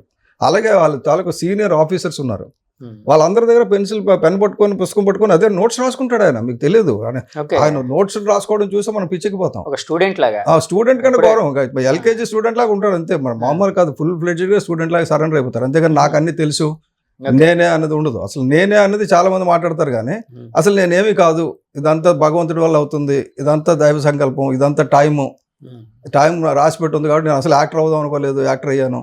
అలాగే రాజకీయాల్లోకి రావాలనుకోలేదు, రాజకీయ నాయకుడిని అయ్యాను. మంత్రి అవ్వాలనుకోలేదు, మంత్రిని అయ్యాను. రేపు కాలం ఏమైనా డిసైడ్ చేస్తే అది అవుతాం, దానికి ప్రిపేర్ అవుతాం. ఓడిపోయినప్పుడు దిగులు పడలా, అధికారం వచ్చినప్పుడు విరవేయడంలా, అది ఇంపార్టెంట్. సార్ ఇప్పుడు పవన్ కళ్యాణ్ గారిని చూడగానే అంటే ఒకప్పుడు కమ్యూనిస్టులు ఆయన్ని చాలా ఎక్కువ ప్రేమించేవారు. అంటే చెగువేరా గారి కోసం ఎక్కువ చెప్పేవారు. ఆయన యాక్చువల్గా వచ్చినప్పుడు అది అంతా పెట్టుకొని కుర్రాళ్ళను కూడా, అంటే కుర్రాళ్ళు కూడా ఒక ఎనర్జెటిక్గా ఆయనతో పాటు ప్రయాణించడానికి అదొక సాధనంగా, అంటే ఒక బలంగా మార్చుకున్నారు. తర్వాత సడన్గా ఆయన ఒక సనాతన ధర్మం అన్నారు. ఈ మధ్య కూడా ఆయన చాలా ఏ సభలో అయినా కూడా సనాతన ధర్మం మీద రకరకాలుగా మాట్లాడుతూ ఉన్నారు. అంటే హిందూ ధర్మం మీద, సనాతన ధర్మం మీద మాట్లాడుతూనే ఉన్నారు. సో ఈ గ్రాడ్యువల్గా ఈ చేంజ్ అంటే గ్రాడ్యువల్గా వచ్చిందా ఈ చేంజ్, లేకపోతే సడన్గా వచ్చిందా? కొంతమందికి ఏంటంటే సడన్గా ఎందుకు వచ్చింది ఈ చేంజ్ పవన్ కళ్యాణ్ గారిలో, ఆయన బీజేపీతో జత కట్టడం వలన వచ్చిందా అనేది కూడా ఒక అనుమానంగా ఉందండి. లీడర్షిప్ అనేది టెక్నికల్గా ఒక ప్రాసెస్ టు ఇవాల్వ్ అండి. ఆయన లెఫ్ట్ కాదు, రైట్ కాదు, సెంటర్లో ఉంటాడు. తర్వాత కాదు, సెంటర్లో ఉంటాడు. తర్వాత పక్కన బుద్ధుడు ఉన్నారు కదా, మీరు బుద్ధుడిని చూస్తే ఒకటి నేర్చుకోవాల్సింది ఏంటంటే ఆయన ముందు రైటిస్ట్, తర్వాత లెఫ్టిస్ట్, తర్వాత అన్ని కాదు, రైట్ కరెక్ట్ కాదు, లెఫ్ట్ కరెక్ట్ కాదు, బుద్ధం సరే అన్ని వదిలేసి అడుగు వెళ్ళిపోయాడు. అడవి నుంచి మళ్ళీ పట్టణాలకు వచ్చారు. వచ్చి సంఘం శరణంకి వచ్చామన్నాడు. అంటే సొసైటీ ఇస్ ద గాడ్. సొసైటీలో మంచి వాళ్ళు ఉంటారు, చెడ్డ వాళ్ళు ఉంటారు. బుద్ధుడి దగ్గర నుంచి నేర్చుకోవాల్సింది ఏంటంటే బుద్ధుడు గ్రేటెస్ట్ ఎన్విరాన్మెంట్ సైంటిస్ట్. ఆయన క్రూర మృగాల మధ్యన, క్రూర సర్పాల మధ్యలో హ్యాపీగా ఏ మందులు మాకులు లేకుండా బతికాడు, భయం లేకుండా. సో అడవిలో జంతువులు నార్మల్ చాలా మంది ఆదివాసులకి కూడా అర్థమయ్యేది ఏంటంటే మనం ఇప్పుడు కొత్తగా రోడ్లు వేసి ఇవేసి అవేసి జంతువుల తాలూకు ఇది బాగా చేస్తున్నాం. కానీ ప్రతి జంతువుకి వాడు వేటగాడే కాదో తెలుసు. వేటగాడిని కాకపోతే వేటాడే కాదు, అవి కూడా వాడికి ఆకలేస్తే తినేవి. నెక్స్ట్ ప్రజలందరూ కూడా కలిసి ఉండేవారు. ప్రజలు, జంతువులు, అడవులు, మనుషులు అందరూ కలిసి ఉండేవారు కదా. ఇంకా జంతువులకి ఎక్కువ సెన్సిబిలిటీస్ ఉంటాయేమో కదండి ఆ విషయంలో. ఉన్నాయి తప్పకుండా. నెక్స్ట్ ఇంకోటి ఏంటంటే జంతువు మనిషికి ప్రాబ్లం ఏంటంటే నేను ఎప్పుడు చెప్తుంటాను ఎన్విరాన్మెంట్ యాంగిల్లో, ప్రపంచంలో రీసైకిల్ కాని వ్యర్థాలను తయారు చేసింది ఒక మానవుడే. ప్రపంచంలో ఇన్ని లక్షల జాతుల జీవరాశులు ఉన్నాయి కానీ ఏది కూడా భూమిలో కలవన వ్యర్థాన్ని తయారు చేయదు. ప్రతిదీ చచ్చిపోతే అది భూమిలోకి వెళ్ళిపోతుంది. కానీ మనం తయారు చేసిన ప్లాస్టిక్లు, మనం తయారు చేసిన సింథటిక్ మెటీరియల్, మనం తయారు చేసిన బ్యాటరీస్, ఇవన్నీ కూడా భూమిలో కలవు. ఒకవేళ పొరపాటుని ఒక నూతిలోని ఒక బ్యాటరీ పడిపోయింది అనుకుందాం, ఒక మీ సెల్ ఫోన్ బ్యాటరీ, ఆ నీరు తాగిన వాళ్ళందరికీ పక్షవాత, నీళ్ళు తాగిన వాళ్ళందరికీ నరాల జబ్బులు, మెదడు జాతులు వచ్చేస్తాయి. ఒక్క బ్యాటరీ చాలు. అంటే అంత ప్రమాదం అయింది. ఎక్కడ పడేస్తున్నామో మనం తెలియడం లేదు. ఎలక్ట్రానిక్ డంపింగ్ అనేది ఎక్కడ చేస్తున్నామో చూడడం లేదు మనం. ఇటువంటి అవగాహన ఇప్పుడు నేను ఇదివరకు కళ్యాణ్ గారి గురించి చెప్పినప్పుడు కూడా నేను ఎప్పుడు చూస్తానంటే సనాతన ధర్మం గురించి ఎందుకు వచ్చారండి ఆయన, ప్రకృతిని ప్రేమించడం. బేసిక్గా సనాతన ధర్మం అంటే nothing but worshipping God. God is 5 elements: భూమి, ఆకాశం, నీరు, వాయువు, అగ్ని. ఇదే ఇంక పంచభూతాలు ప్రేమించడం, పంచభూతాలను పూజించడం, పంచభూతాలను కాలుష్యం కాకుండా చూడడం. ఇప్పుడు మనం ఏం చేస్తున్నాం, పంచభూతాలు అన్నింటినీ అమ్మేస్తున్నాం. అక్కడ స్పేస్ కూడా, ఎయిర్ స్పేస్ కూడా అమ్మేస్తున్నాం, మన భూములను అమ్మేస్తున్నాం, అన్నింటినీ పాడు చేస్తున్నాం, నీటిని పాడు చేస్తున్నాం, గాలిని పాడు చేస్తున్నాం. దేన్ని వదిలేసాం చెప్పండి? అంటే మనం దేవుళ్ళతో ఆడుకుంటున్నాం, దేవుడు మనతో ఆడుకుంటున్నాడు. మనం వాటిని పూజించినంతకాలం ప్రపంచానికి మనమే దేవుళ్ళు. ప్రపంచానికి యూనివర్సిటీ, మొట్టమొదటి యూనివర్సిటీ నలంద, తక్షశిల. ప్రపంచాన్ని ఎవడైనా జ్ఞానం నేర్చుకోవాలంటే భారతదేశం వచ్చేవారు. అలవాడితే మన పిల్లల్ని ఆక్స్ఫర్డ్కి, స్టాంఫోర్డ్కి పంపిస్తున్నాం. వాళ్ళు కేవలం 400 సంవత్సరాల క్రితం వచ్చినాయి ఆ దేశాలు. మనం ఎందుకు అక్కడ పంపించాలి? కారణం ఏంటంటే మన దేశం మీద అంటే ఇస్లామిక్ ఇది సామ్రాజ్యవాదులు మొఘల్ చక్రవర్తులు దండయాత్ర చేసి దేశంలో నాశనం చేశారు. దేవాలయాలన్నీ పడగొట్టేశారు, విపరీతంగా కన్వర్షన్స్ చేశారు, అన్నీ చేశారు. వాళ్ళు పోయారు అనుకుంటే బ్రిటిష్ వచ్చారు. సో 1000 ఏళ్ళ పాటు మన దేశాన్ని పాలించారు, ముస్లిమ్స్ పాలించారు. అంటే శాస్త్రి గారు పాలించలేదు, 1000 ఏళ్ళు మనం ధర్మయుద్ధం చేసామన్నారు. వాళ్ళు పాలించామని వాళ్ళు డిక్లేర్ చేసుకున్నారు. కానీ ఏ రోజు 1000 ఏళ్ళు జరిగిన యుద్ధం అన్నది ప్రపంచంలో ఎక్కడా లేదు. అన్ని దేశాలు, ముస్లిమ్స్ ఆక్యుపై చేసిన దేశాలన్నీ సరెండర్ అయిపోయినాయి, మతాలన్నీ మారిపోయినాయి. కానీ ఇండియాలో మతం మారిన వాళ్ళ సంఖ్య చాలా తక్కువ. కారణం ఏంటంటే మనకు ధర్మం మీద ఆధారపడి ఉంటాం, ధర్మాన్ని నమ్ముతాం మనం అని. తర్వాత 200 ఏళ్ళు బ్రిటిష్ వాళ్ళు వచ్చినా కూడా మన తాలూకా జ్ఞానాన్ని ధ్వంసం చేశారు. విపరీతంగా నలంద తక్షల లైబ్రరీస్ ఆ ముస్లిమ్స్ తగలబెట్టినప్పుడు ఏకంగా 3-4 రోజులు 3-4 నెలలు తగలబడినాయి అని చెప్పారు. 5 అంతస్తులు. అలాగే ఇప్పుడు వీళ్ళు వచ్చిన తర్వాత కూడా ఏం చేశారంటే మొత్తం లిటరేచర్ అంతా నాశనం చేసి మెకాలని పెట్టుకొని మీరు మాకు కూలోళ్ళు తయారు చేయడం మొదలెట్టారు. అప్పటి వరకు మనం నాలెడ్జ్ ఉన్న వాళ్ళు తయారు చేసేవాళ్ళం. ప్రతివాడు ఏదో ఒక హస్తకళలోనో ఏదో ఒక వైద్యకళలో ఎక్కడో దగ్గర నిపుణుడు అయ్యేవాడు. మనం అలా కాకుండా క్లర్కులు తయారు చేస్తున్నాం. ఆ ఎడ్యుకేషన్ సిస్టమ్ ఎందుకు వచ్చిందంటే 1835లో బ్రిటిష్ ఎడ్యుకేషన్ సిస్టమ్ అని తీసుకొచ్చి పెట్టారు మన జనరల్ ఆఫ్ ఇండియా. చేసిన తర్వాత మెకాలే అడ్వైస్ తీసుకొని మెకాలే మొత్తం దేశం అంతా తిరిగి ఈ దేశంలో బెగ్గర్ లేడు. 1835లో మెకాలే సర్వే చేసినప్పుడు ఈ దేశంలో అడుక్కున్నవాడు లేడు. ఇప్పుడు ఉన్నాడు. అప్పుడు అడుక్కున్నవాడు లేడు. ఏ ఊర్లోనైనా పేదరాశి పెద్ద ఒకరితో ఉండేది. అన్నం లేనాడు భోజనం పెట్టేవారు. ప్రతి రామాలయంలో ప్రతి పూట 3 పూట్ల భోజనం ప్రసాదం పంచేవారు. అసలు బెగ్గర్ అన్నోడు అసలు దేశంలో కనబడలేదు వాళ్ళకి. మనం బెగ్గర్స్ని తయారు చేయాలని చెప్పి ఎడ్యుకేషన్ సిస్టమ్ మార్చారు వాళ్ళు. ఇప్పుడు ఆ కొత్త education system national education policy తీసుకొచ్చి మళ్ళీ మన లాంగ్వేజెస్ అన్ని మనకి ఇన్స్టాల్ చేసి మనం కోల్పోయిన సంపద అంతా తీసుకొద్దామని చెప్పి మోడీ గారు చేస్తున్న ప్రయత్నానికి పవన్ కళ్యాణ్ గారు ఇస్తున్న మద్దతే ఈ సనాతన ధర్మం. సనాతన ధర్మం అంటే చడన్ పదార్థం కాదండి. సనాతన ధర్మంలో ఇస్లాం ఉంటుంది, క్రిస్టియానిటీ ఉంటుంది, జూడిజం ఉంటుంది, అందరూ ఉంటారు, బుద్ధులు ఉంటారు, అందరూ ఉంటారు. ధర్మాలు అన్ని మతాలు ఉంటేనే సనాతన ధర్మం. అది ఏ మతాన్ని వ్యతిరేకించడం మన ధర్మం కాదు. మీరు ఒక హిందూ అయి ఉంటే ఏం చేస్తారంటే ఏ మతస్థుడైనా మీరు యాక్సెప్ట్ చేస్తారు. ఇతర మతస్థులు ఏంటంటే మా అల్లా దేవుడు లేకపోతే మా జీసస్ దేవుడు అనుకుంటారు. వాళ్ళ తాలూకు అజ్ఞానం ఆ రోజుకి. మనం యాక్సెప్ట్ చేయాల్సిందంటే 5 ఎలిమెంట్స్ ఆర్ గాడ్స్, అంతే. పంచభూతాలు దేవుళ్ళు. ధర్మం మనల్ని నడిపించే మార్గం. ధర్మంగా ఉంటే మనం సరిపోతుందని చెగువేరా నుంచి ఇటు వచ్చేసారు. చెగువేరా ఉన్నప్పుడు అంతా లెఫ్టిస్ట్ లైక్ చేశారు. రైట్ సైడ్ ధర్మం సనాతన ధర్మం అంటే ఇంకా రైటిస్ట్ లైక్ చేస్తారు. కానీ పవన్ కళ్యాణ్ గారు చూస్ చేసుకున్నది మాత్రం మధ్య మార్గం, బుద్ధుడి మార్గం ఉంటుంది. నేను చెప్తున్నా ఇవాళ కూడా ఆయన రైట్లోనే ఉండరు, లెఫ్ట్లోనే ఉండరు. ఎవడు తప్పు చేసినా తప్పు అని చెప్తారు. అంటే ఆయన సనాతన ధర్మం ఇందాకలు అన్నారు కదండి, ప్రకృతిని ఎక్కువగా ప్రేమించడం వల్ల ఆయన సనాతన ధర్మం మీద మళ్ళారు ఇలా అని. సరే, సనాతన ధర్మం పక్కన పెడితే ఆయన ఈ మధ్య మన ఈ తమిళనాడు విద్యాబోధనకి సంబంధించి అంటే మోదీ గారు పెట్టిన త్రిభాష సూత్రం ఏదైతే ఉందో దాని మీద పవన్ కళ్యాణ్ గారికి, అక్కడ తమిళనాడు ముఖ్యమంత్రి స్టాలిన్ గారికి, ఉదయనిధి స్టాలిన్కి, వాళ్ళ ఉప ముఖ్యమంత్రికి, వీళ్ళందరికీ మధ్య ట్వీట్ల వారు నడుస్తుంది. అంటే కాదండి, వాళ్ళు ఏమంటున్నారంటే అంటే తమిళ భాషని అంటే మాతృభాష అంటే రీజనల్ లాంగ్వేజ్ ఏదైతే ఉందో దాన్ని మోదీ గారు ప్రవేశపెట్టిన విద్యా విధానం నాశనం చేస్తుంది అని, కాబట్టి మాకు హిందీ అవసరం లేదని వాళ్ళు అంటున్నారు. పవన్ కళ్యాణ్ గారు ఇప్పుడు హిందీ సినిమాలు అయితే వాళ్ళకి కావాలా, వాళ్ళ ప్రతి సినిమా హిందీలో డబ్బులు చేసుకుంటున్నారు, ఆ డబ్బులు అయితే కావాలి కానీ హిందీ వద్దంటున్నారు వీళ్ళు, ఇది కరెక్ట్ కాదని ఆయన అంటున్నారు. అంటే దీని మీద అంటే మీరైతే ఏ విధంగా ఆలోచిస్తారు? అంటే ఆయన ఉద్దేశం ఏంటి? అంటే బేసిక్గా సార్ మనకి 1938 నుంచి ఈ హిందీకి వ్యతిరేకంగా తమిళనాడు పోరాడుతుంది రాష్ట్రం. అప్పుడు తమిళనాడు రాష్ట్రం అంటే ఆంధ్ర కూడా కలిసి ఉంది. మన రాష్ట్రం హిందీకి వ్యతిరేకం. ఎందుకు హిందీకి వ్యతిరేకం అంటే వాళ్ళు మనల్ని పాలించడం, మన సౌత్ ఇండియా వేరు నార్త్ ఇండియా వేరు అనుకుని మనలో మనం కొట్టుకున్నాం. అందుకే స్వాతంత్రం రావడానికి ఇండివిజువల్ ఉంటాడండి. రాజకీయ నాయకులు ఎలా ఉంటారంటే ప్రతి పొలిటీషియన్ కూడా విభజించి పాలించు, కులాల ప్రకారంగా విభజించు, మతాల ప్రకారంగా విభజించు, ఇంకొక సెంటిమెంట్ తెలంగాణ సెంటిమెంట్ తీసుకురా, ఏదో ఒకటి చేస్తారు. ఎందుకంటే వాళ్ళు రాజకీయంగా ఎదగడానికి ఒక ఐటమ్ ఎన్నుకుంటారు, దాన్ని ప్రజల్లోకి తీసుకుపోతారు. తీసుకుపోయిన తర్వాత ఇదివరకు హిందువుల్లో కూడా శైవులు వైష్ణవులు కొట్టుకున్నారు, నరుక్కున్నారు. అంటే మరి హిందువులు ఒకటంటే ఉండాలి కదా. అలాగే విగ్రహారాధన కాకుండా ఉన్న వాళ్ళు ఉన్నారు.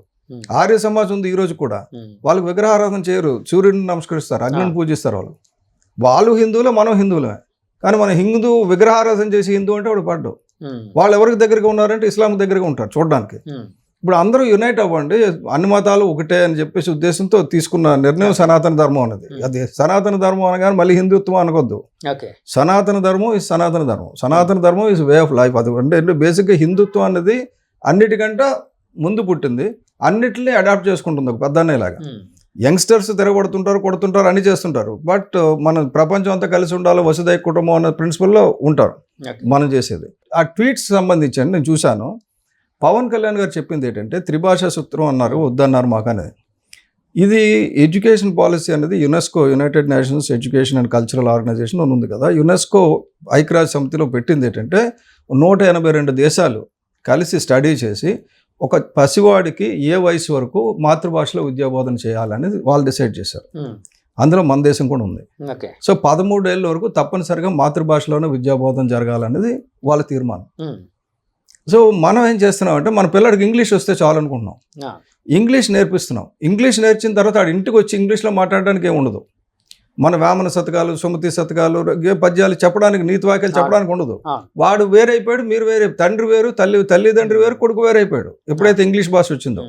ఇప్పుడు బ్రిటిష్ వాళ్ళు ఉన్నప్పుడు బ్రిటిష్ పాలనలోనే వాళ్ళు ఇంగ్లీష్ని లైక్ చేశారు, హిందీని హెట్ చేశారు ఎవరో టమిలియన్స్. అది కరెక్ట్ కాదు. అంటే ఆ రోజుకి ఏ రక కారణాలు వదిలేసాయండి. ఇప్పుడు మనకు స్వాతంత్రం వచ్చింది, ఇండిపెండెంట్ ఇండియా.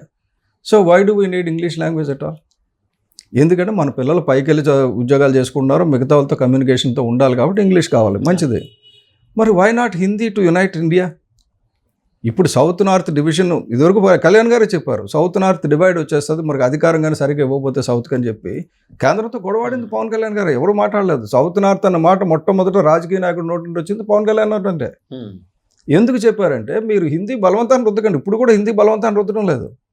వీళ్ళు చేస్తున్న ఆరోపణలు, తమిళనాడు వాళ్ళు చేస్తున్న ఆరోపణలు అన్నీ తప్పే. కారణం ఏంటంటే హిందీని బలవంతంగా రుద్దమని ఎవరూ చెప్పలేదు. ఇప్పుడు మనకి నేషనల్ ఎడ్యుకేషన్ పాలసీలో 3 భాషలు ఉన్నాయండి. ఒక భాష 100% రీజనల్ లాంగ్వేజ్ ఉండాలి, దీనికి మార్పు లేదు. రెండో భాష, మూడో భాష విషయంకి వచ్చేసరికి రెండో భాష మీరు ఇంగ్లీష్ తీసుకుంటారా, హిందీ తీసుకుంటారా, మీ ఇష్టం ఉన్నది కదా. మీరు హిందీ తీసుకోవడానికి ఇంపార్టెన్స్ ఇవ్వండి అనేది, ఎందుకంటే నేషనల్ ఇంటిగ్రిటీ గురించి. అలాగని ఇంగ్లీష్ బలవంతం కూడా కాదు, వద్దని కాదు. ఏ భాష అనేది తీసుకుని ఇంకొక ఇండియన్ లాంగ్వేజ్ నేర్చుకోవచ్చు కదా ఇంగ్లీష్కి బదులు అనేది బీజేపీ వాదన నేషనల్ ఎడ్యుకేషన్ పాలసీలో. కానీ అది కూడా బలవంతం చేయలేదు. ఇప్పుడు కూడా national education policy 2020 never force people to learn Hindi.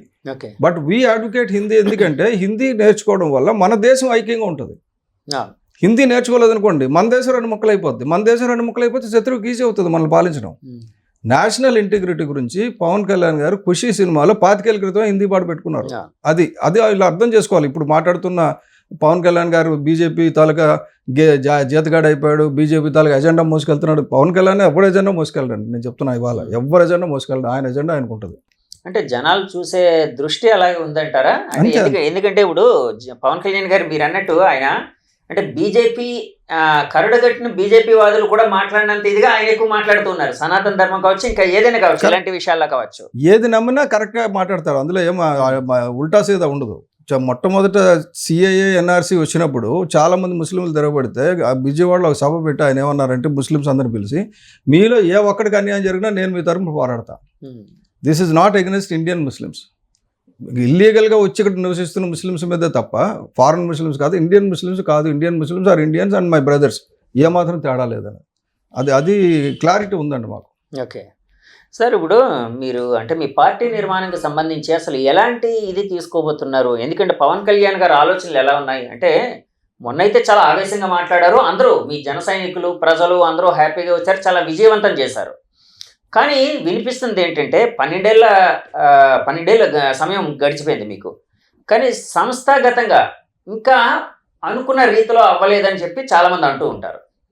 అంటే వేరే పార్టీలతో పోల్చినప్పుడు ఆ పరంగా పవన్ కళ్యాణ్ గారు ఏమైనా ఆలోచిస్తూ ఉన్నారా? అంటే వేరే పార్టీలతో మమ్మల్ని పోల్చొద్దు, ఎందుకంటే అన్ని మిగతావన్నీ పొలిటికల్ పార్టీస్. ఓకే, మాది పొలిటికల్ పార్టీ కాదు, పొలిటికల్ రిఫార్మింగ్ పార్టీ. పొలిటికల్ పార్టీస్ని మార్చడానికి వచ్చిన పార్టీ, రిపేర్ చేయడానికి వచ్చాం. ఓకే, మాకు 7 పాలిటిక్స్ చేయాలి కాదండి, మాకు 7 చెప్తాను, అదే చెప్తాను. మార్చడానికి వచ్చినప్పుడు సిద్ధాంతం ఏంటంటే, ఇప్పుడు ఆల్ రాజకీయం మేము చేయం, కొత్త రాజకీయం, న్యూ ఏజ్ పాలిటిక్స్ తీసుకొస్తున్నాం. మా రాజకీయం ఏంటంటే బేసిక్గా 7 మూల సిద్ధాంతాలు మేము పెట్టుకున్నాం. ఆ మూల సిద్ధాంతాలకు ఏటేటి ఉన్నాయి? కులాలు ఉన్నాయి, మతాలు ఉన్నాయి, భాషలు ఉన్నాయి, సంస్కృతి ఉంది, ప్రాంతీయత ఉంది, అవినీతి ఉంది, అన్నీ ఉన్నాయి. అవినీతి, పర్యావరణం. ఇందులో ఏంటంటే కులాలను కలిపే ఆలోచన విధానం, మతాల ప్రస్తావన లేని రాజకీయం, భాషలను గౌరవించే సాంప్రదాయం, సంస్కృతులను కాపాడే సమాజం, ప్రాంతీయతను విస్మరించిన జాతీయవాదం. ప్రాంతీయత ఉంటుంది, జాతీయవాదం ఉంటుంది. విస్మరించని ప్రాంతీయతను విస్మరించని జాతీయవాదం, అవినీతిపై రాజీ లేని పోరాటం. అది జన సైనికుడు అవినీతి చేసినా, రేపు పొద్దున్న మా ఎమ్మెల్యేలు, మంత్రులు అవినీతి చేసినా డెఫినెట్గా మేము పోరాడతాం. అందులో పవన్ కళ్యాణ్ గారు చాలా క్లియర్గా చెప్పారు, అందులో నేను తప్పు చేసినా నన్ను నిలదీయండి అని. అలాగే ఇంకోటి పర్యావరణాన్ని పరిరక్షించి అభివృద్ధి ప్రస్థానం. ఇప్పటి వరకు ఇన్ని 1,57,57,000 ఎకరాల భూమి అడవి నాశనం అవడానికి కారణం ఏంటంటే మన నెగ్లిజెన్స్. ఇప్పుడు 1 ఎకరం కూడా అంటే మన నెగ్లిజెన్స్ అంటే పాలకులదానా? పాలకులది అంతే. పాలకులది, మనుషులది కూడా. మనుషులు కూడా సార్ ఒకటి ప్రభుత్వం ఎప్పుడు కూడా ఒక్కటేం చేయలేదండి. అవునండి. పీపుల్ ని కలుపుకొని వెళ్ళాలి. ఇందాక మీరు నిర్మాణం గురించి మాట్లాడారు కదా, మీరు పార్టీ నిర్మాణం అంటే కార్యకర్తలు మా తాలూకా నాయకులు అనుకుంటున్నారు. కాదు, ఆయన ప్రజల్లో పార్టీని నిర్మాణం చేస్తున్నాడు. మీరు ఇక్కడ చూస్తున్నారు, మహాత్మా గాంధీ పార్టీ నిర్మాణం చేయలేదు, ప్రజల్లో తీసుకొచ్చాడు మార్పు. మేము కూడా ప్రజల్లో మార్పు తీసుకొస్తున్నాం. ఈ రోజు నేను చెప్తున్నాను చూడండి, పంచాయతీరాజ్ శాఖ మంత్రిగా పవన్ కళ్యాణ్ గారు తీసుకున్న తర్వాత 13,326 గ్రామాల్లో గ్రామ పంచాయతీలు అయిన తర్వాత, రోడ్లు వేసిన తర్వాత, ఇప్పటి వరకు చాలామంది మాకు ఏం చెప్పేవారంటే గాజు గ్లాస్ గుర్తు పల్లెటూరులో వెళ్ళలేదు పూర్తిగా, ఇంకా ఆ 2 పార్టీలు ఉన్నాయి, ఆ 2 వర్గాలు ఉన్నాయి. అసలు వర్గాలే లేవండి ఇప్పుడు. మీకు రంగస్థలం సినిమా అయిపోయింది, అసలు ఎవడు లేడు ఇప్పుడు. పల్లెటూరులో ఓన్లీ పవన్ కళ్యాణే, గ్లాసే, ఇంకేం లేదు. ఎవరు లేరు. మీకు ఎందుకు లేరంటే ఇన్నాళ్ళు ఎవరు రాలేదు, ఇన్నాళ్ళు ఎవరు చేయలేదు మాకు. ఇన్నాళ్ళు మేము ఉన్నారు, తెలుగుదేశం వాళ్ళు ఉన్నారు, కాంగ్రెస్ వాళ్ళు ఉన్నారు, అందరూ ఉన్నారు. కానీ ఇన్నాళ్ళు ఇలాంటి గ్రామ సభలు జరగలేదు. ఇన్నాళ్ళు గ్రామాల నిధులు గ్రామాలకు రాలేదు. మీకు ఇంకో 2 సంవత్సరాలు చూడండి, గ్రామాల నిధులే కాదు, గ్రామాల తాలూకు హక్కులు గ్రామాలకి ఇచ్చేస్తున్నారు. కాదు సార్, దీన్ని అంటే మీరు అంటే నన్ను కంప్లీట్ చేయండి. గ్రామాల తాలూకు హక్కులు గ్రామాలకి ఇచ్చేస్తున్నారు. ఒక 2 సంవత్సరాల పాటు ప్రతి గ్రామాన్ని, గ్రామాల నిధులు గ్రామాలకి, గ్రామాల తాలూకా అధికారాలు గ్రామాలకి ఇచ్చేస్తే 2 సంవత్సరాల తర్వాత ఏ గ్రామం ఉద్యోగం అడగదండి, ఉపాధి అడగదండి. వాళ్ళు డబ్బులు తిరిగేసి ప్రభుత్వానికి ఇచ్చే పరిస్థితి వస్తుందండి. ఆ తర్వాత పంచాయతీ సర్పంచ్లు అవ్వడానికి కొట్టుకుంటారండి, ఎమ్మెల్యేలు అవ్వడానికి కొట్టుకోరు. ఎందుకంటే ఇక్కడ అధికారాలు ఉండవు. ఎప్పుడైతే అధికారాలు పోతాయో, కార్పొరేటర్ల అధికారాలు, కార్పొరేషన్స్కి అధికారాలు వచ్చాయో, మీరు ఎమ్మెల్యే దేనికి? చట్టాలు చేయడానికే. ఎమ్మెల్యే రోల్ చట్టాలు చేయడానికి మాత్రమే, మంత్రి గారి రోలు చట్టాలు చేయడం వరకు మాత్రమే. వాళ్ళకి వేరేదేం లేదు. ప్రోటోకాల్ పెద్దవాడు వస్తాడు, కూర్చోబెడతారు అంతే తప్ప అధికారం, నిర్ణయం తీసుకునే అధికారం పంచాయతీ సర్పంచ్ది. నిన్నటి వరకు పంచాయతీ సర్పంచ్ బాబుని విధులు నిలబడి ఉండేవాడు. ఇప్పుడు ఆడు కాలు కాలేసి కూర్చున్నాడు. మంత్రి గారు వచ్చారు, ఎమ్మెల్యే వచ్చారు, రండి కూర్చొని అంటాడు. వాడు అక్కడ మెయిన్ సీట్లోకి వచ్చేస్తున్నాడు. ఎప్పుడైతే గ్రామ పంచాయతీలు బలమైపోయాయో, గ్రామాలకు ఇప్పటి వరకు లేవండి. మొన్న నేను చూశాను, ఇదివరకు కొత్త వలస శృంగవరపు కోటలో మారిక అనే దగ్గర, కరకవలస నుంచి మారిక అనే గ్రామం, కొండ మీద ఉన్న మారిక అనే గ్రామానికి 10.6 మీటర్లు కొండ మీదకు ఉన్నది. అసలు కొండ మీద దారి లేదు, రోడ్ లేదు. ఏదో రోడ్డు వేశారు కానీ, అంటే చెక్కారు కానీ, మిషన్తో కట్ చేశారు కానీ, తార్ రోడ్డు లేదు, మెటల్ రోడ్డు లేదు, ఏం లేదు. పెద్ద పెద్ద గోతులు, మనుషులు ఏంటి ఏకంగా కార్లు పడిపోయేంత గోతులు ఉన్నాయి. అసలు ఇప్పుడు రోడ్డు వేయలేదు. కానీ రోడ్డు వేసేసాం. గ్రామీణ ఇప్పుడు ఉంది కదా, బీజేపీ గవర్నమెంట్ వచ్చిన తర్వాత గ్రామీణ సడక్ యోజన కింద రోడ్లు వేసేసాం. పలానా రోజుని 21కి రోడ్డు కంప్లీట్ అయిపోయింది, 22 నుంచి మెయింటెనెన్స్ స్టార్ట్ అవుతుందో ఉంది బోర్డు. రోడ్డు వేసామని ఉంది. నేను వెళ్తే రోడ్డు లేదు అక్కడ. నేను తీసి ఇష్యూ చేశాను. ఇప్పుడు ఆ రోడ్డు వేస్తున్నారు. ఇవాళ వెళ్ళారు మా కుర్రోళ్ళందరూ చూడడానికి. ఆ రోడ్డు వేశారు. ఆ కొండ మీదకి వెళ్ళి ఆ మార్క గ్రామంలో చెప్తే, ఇప్పుడు వరకు మా సర్పంచ్ కానీ, మా ఎమ్మెల్యే కానీ, మా తాలూకాలు ఎవ్వరు కూడా కొండ మీదకి రాలేదు బాబు. ఎప్పుడైనా పని పెడితే కవర్ పెడితే మేమే కిందకి వెళ్ళాలి తప్ప వాళ్ళు ఇప్పుడు కొండ మీదకి రావడానికి అవకాశం లేదు. మీరు వచ్చారు బాకురుకుంటూ దగ్గరుకుంటూ మీరు వచ్చారు ఇక్కడ వరకు అంటే, నేను చెప్పాను కళ్యాణ్ గారిని తీసుకొస్తానమ్మా, హెలికాప్టర్ మీద తీసుకురాను, ఇదే రోడ్డు మీద కొండకి రోడ్డు వేసి ఆ రోడ్డు మీద పవన్ కళ్యాణ్ గారిని తీసుకొస్తాను సంవత్సరంలో అని చెప్పా. ఇప్పుడు ఆల్రెడీ 6 నెలల్లో 7 నెలల్లో రోడ్డు తయారైపోతున్నాడు. సో డెఫినెట్గా ఒక రోజు కళ్యాణ్ గారిని పట్టుకొని అక్కడికి వెళ్తాం. ఆ ఊర్లో ప్రజలు ఉన్నోళ్ళు 200 మంది. నేనేమంటానంటే 200 మంది మనకి లెక్క కాదు, మనకు 6,000 మెజార్టీ ఉంది కదా, ఆడ ఎగిపోయినా పర్లేదు, అక్కడికి వెళ్ళరు. ఓట్ల గురించి చూసుకుంటున్నారు. మాకు ఓట్ల గురించి సంబంధం లే, ప్రజల సంబంధం. పవన్ కళ్యాణ్ గారు పార్టీ నిర్మాణం ప్రజల్లో చేస్తున్నారండి. ఏ పార్టీ అయినా మీరు గుర్తుపెట్టుకోవాల్సింది 1% క్యాడర్. అన్ని పార్టీల క్యాడర్ కలిపితే ఓటర్స్లో 1%. ఒక నియోజకవర్గంలో 3 లక్షల మంది ఓటర్లు ఉన్నారనుకోండి, అన్ని పార్టీలు ఒక 5 పార్టీలు ఉన్నాయనుకోండి, 5 పార్టీల క్యాడర్ కలిపితే కూడా ఒక్కొక్క పార్టీకి 500 మంది కంటే ఎక్కువ ఉంటారు. జనసేనలో మీరు లిస్ట్ రాసేయండి, పెద్దవాళ్ళందరూ నాలుగోళ్ళతో సహా కింద కార్పొరేటర్లతో సహా లిస్ట్ రాయండి, ఒక 500 మంది కంటే దాటరు. అలాగే 5 పార్టీలు 6 పార్టీలు ఉన్నాయనుకోండి, 3,000 మంది అంటే 1%. 99% పీపుల్ మీలాంటి వాళ్ళకి ఎవడెళ్ళకపోయినా మీకు సంబంధం లేదు. ఓటు వేసి రోజుకి ఎవడ కరెక్ట్ అనుకుంటే వాడికి ఓటేస్తారు. అంటే కాదు సార్, ఇప్పుడు జనసేనలో ఒక 500 మంది 600 మంది నాయకులు అని అంటున్నారు కదండి. అది అంటే పార్టీకి జరిగే ఒక అంటే నెగిటివ్ ఆస్పెక్ట్లో అంటే బలహీనతగా భావించచ్చేమో కదా? కాదు కదా. ఎందుకంటే ఏ పార్టీ అయినా నాయకుల్ని ఎక్కువ మందిని ప్రొడ్యూస్ చేయడం, కార్యకర్తలతో పాటు నాయకులు కూడా ఎక్కువ కావాలని అనుకుంటారు కదండి. మీ పార్టీ అనుకున్నంత రీతిలో ఇంకా అవ్వలేదని అనుకోవచ్చు కదా. అది కాదు, విల్ఫుల్ గానే బేసిక్ చాలా అనుకున్న రైతులను చెప్పాను కదా, మా పార్టీ మిగతా పార్టీకి భిన్నం. ఎందుకంటే మేము ప్రజల నాయకులుగా చేస్తున్నాం, ప్రజలకు అధికారాలు ఇస్తున్నాం, ప్రజలు పరిపాలించమంటున్నాం. మేము నెత్తెక్కుతా ఉండలేదు, మీరు మిమ్మల్ని పరిపాలించుకోండి అంతే. అంటే ప్రజల్ని మీలాంటి నాయకులుగా తీర్చిదిద్దుతున్నారు అంతే అంతే అంతే. ప్రజల నుంచి వస్తారు. పవన్ కళ్యాణ్ గారు మొన్న ఏం చెప్పారు, నేను ఒక్కడనే నేను వచ్చింది 100 మందిని తయారు చేయడానికి, నాలుగేటోళ్ళు 100 మందిని తయారు చేయడానికి. 100 మందిని తయారు చేస్తే దేశం బాగుపడుతుంది. అంతేగాని నేను ముఖ్యమంత్రి అయితే దేశం బాగుపడుతుంది, అంటే నేను ప్రధానమంత్రి అయితే దేశం బాగుపడుతుంది. పవన్ కళ్యాణ్ తో కాకుండా 100 మంది పవన్ కళ్యాణ్ వస్తే దేశం బాగుపడుతుంది. దేశం బాగుపడి రావాలి, వాళ్ళ గురించి పనిచేద్దాం. ఇప్పుడే ఎవరు ఎక్కడ ఉంటారో తెలియదండి. బేసిక్ ఏంటంటే పవన్ కళ్యాణ్ గారు ఈ రోజు డిప్యూటీ సీఎం, లేకపోతే ఈ రోజు అది పంచాయతీరాజ్ శాఖ మంత్రి అయినంత వరకు ఆయన ఎంత పని చేస్తారని ఎవరికి తెలుసు. మీరు ఇందాక ఒక మాట అన్నారండి, యాక్చువల్గా పవన్ కళ్యాణ్ గారు పంచాయతీరాజ్ శాఖ మంత్రిగా అయిన తర్వాత అంటే మొత్తం పంచాయతీలకు ఒక ప్రాభావం వస్తుంది, అంటే సర్పంచ్ అనేవాడికి గౌరవం దక్కుతుంది, ఇట్లాగా అన్ని జరుగుతుంది అని అన్నారు. అంటే నాకేమనిపించిందంటే, అంటే మీ మాటల్లో ఆ క్రెడిట్ ఏదైతే ఉందో అది పవన్ కళ్యాణ్ గారికి ఇస్తున్నట్టు అనిపించింది. అంటే నాకైతే 100%. కానీ ప్రభుత్వంలో ఉన్నారు కాబట్టి ఏ నిర్ణయం అయినా కూడా కూటమి నిర్ణయం అవుతుంది కదా, ఒక్క పవన్ కళ్యాణ్ గారి నిర్ణయమే ఎలాగవుతుంది? అది కరెక్టే. ఇప్పుడు నేను చెప్పింది ఇప్పుడు వరకు జరగదు, ఇప్పుడు జరుగుతుంది. ఇప్పుడు వరకు జరగదు. ఆయన ఎవరు ఏం తీసుకుంటారు అనుకున్నారు? అందరూ హోమ్ మినిస్ట్రీ తీసుకుంటారు, లేకపోతే రెవెన్యూ తీసుకుంటారు అనుకున్నారు. ఆయన పంచాయతీరాజ్ తీసుకున్నారు. పంచాయతీరాజ్ ఎవరు తీసుకుంటే ఎక్కువ మందికి ఇంట్రెస్ట్ ఉండదు కదా దాని మీద. సో ఇప్పటి వరకు ఈయన తీసుకున్న నిర్ణయాలు నేను చెప్పలేదు, నాకు ఇటువంటి ఐడియా రాలేదని 40 ఏళ్ళ ఇండస్ట్రీ అని చంద్రబాబు నాయుడు గారు చెప్పారు. పవన్ కళ్యాణ్ గారికి వచ్చిన ఐడియా నాకు రాలేదు, నేను బాధపడుతున్నాను అన్నాడు. పంచాయతీరాజ్ శాఖ సంబంధించి స్పెసిఫిక్ గా ఇలాగ ఇన్ని గ్రామ సభలు పెట్టి ఇలా చేయాలన్న ఆలోచన నాకు రాలేదని చెప్పి చంద్రబాబు నాయుడు గారు చెప్పారు, నేను చెప్పింది కాదు. సో ఇప్పుడు కూటమి నిర్ణయం అనేది కాదు. ఇప్పుడు చంద్రబాబు నాయుడు గారు దక్షత ఈ రోజు కూడా ఆయన చెప్తున్నాడు కదా, చంద్రబాబు నాయుడు గారికి ఉన్న టాలెంట్ నాకు లేదు, కానీ నాకున్న ఎయిమ్స్ వేరేగా ఉన్నాయి, అవి నాకున్నాయి, నేను చేయగలను. అది ఆయన చంద్రబాబు నాయుడు గారికి అది లేదు. ఎందుకంటే ఆయన వేరే మోడ్లో ఉన్నారు. ఇప్పటివరకు రాజకీయం ఎలా చేయాలో, అధికారంలోకి ఎలా రావాలనేది ఆలోచిస్తున్నాడు ఆయన. అసలు ఈ రాజకీయం అక్కర్లేదు కదా, ఆయన అధికారం అక్కర్లేదని కొత్త రాజకీయ నాయకుడిని చూస్తున్నాం కదా. ఇప్పుడు అధికారం కావాలనుకున్న వాళ్ళు ఇప్పుడు చూశారు. అసలు అధికారం అక్కర్లేదని రాజకీయంలోకి వచ్చింది పవన్ కళ్యాణ్ గారు. అది ఇంకా మీరు చూస్తారు చేంజ్. ఇంకా ఆయన వద్దంటాడు, ప్రజలు కావాలంటారు, ఏం చేస్తారు? ఆయన నాకు వద్దంటాడు, చంద్రబాబు నాయుడు అంటారు నువ్వు కూర్చో అంటాడు, ఏం చేస్తారు? So that's how things will evolve. Let things evolve అంటాడు ఆయన. కళ్యాణ్ గారు ఎప్పుడు కూడా మనం ఏది కోరుకోవద్దు, మన పని మనం చేద్దాం, మన కర్మ మనం చేద్దాం, ప్రతిఫలం భగవంతుడికి వదిలేద్దాం, భగవద్గీత. సార్ అలాగే అంటే పవన్ కళ్యాణ్ గారు అనగానే అటు చిరంజీవి గారు గుర్తొస్తారు, నాగబాబు గారు గుర్తొస్తారు. సో చిరంజీవి గారు అంటే మొన్న ఆయనకి ఒక ఇది కూడా బ్రిటిష్ పార్లమెంట్ వాళ్ళు ఒక అద్భుతమైన ఒక సత్కారం కూడా చేశారు, అవార్డు. సో అదేదో అంటే దాని మీద యాక్చువల్గా నిన్న పవన్ కళ్యాణ్ గారు కూడా స్పందించారు, చంద్రబాబు గారు స్పందించారు, లోకేష్ గారు స్పందించారు. సో వీళ్ళ అంటే ఈ మధ్య ఏం జరిగినా కూడా అంటే పవన్ గారికి సంబంధించిన ఏ ఈవెంట్ అయినా కూడా చంద్రబాబు గారు, లోకేష్ గారు ఇమీడియట్గా స్పందిస్తున్నారు. అంటే మంచి విషయం, స్పందించకూడదన్నది కాదు నా ఉద్దేశం. అంటే ఆ స్పందన ఇదంతా చూస్తూ ఉంటుంటే వాళ్ళు ఒక అద్భుతమైన కోఆర్డినేషన్తో వెళ్తున్నారేమో అని అన్నట్టు అనిపిస్తుంది. అంటే అక్కడక్కడ కొన్ని అంటే పదనిసలు కూడా ఉన్నాయి.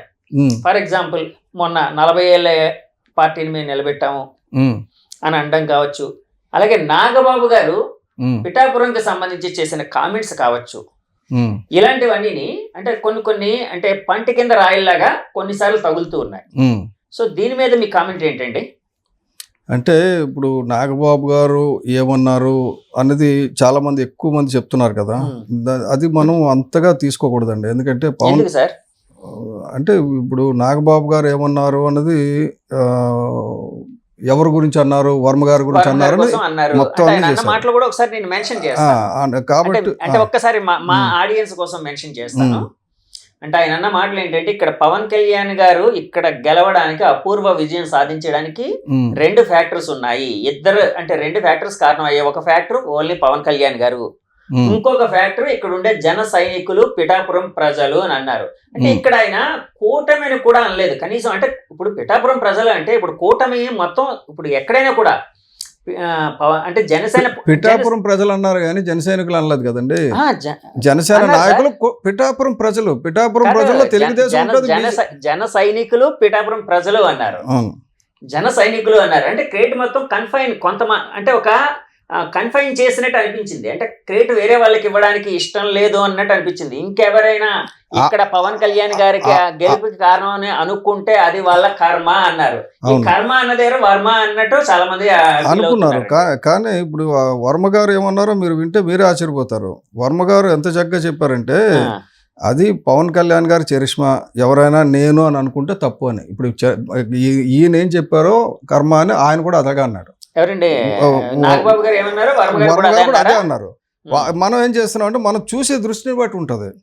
నాగబాబు గారు ఈయన ఉద్దేశించి అన్నారని అనుకోవడం మూర్ఖత్వం.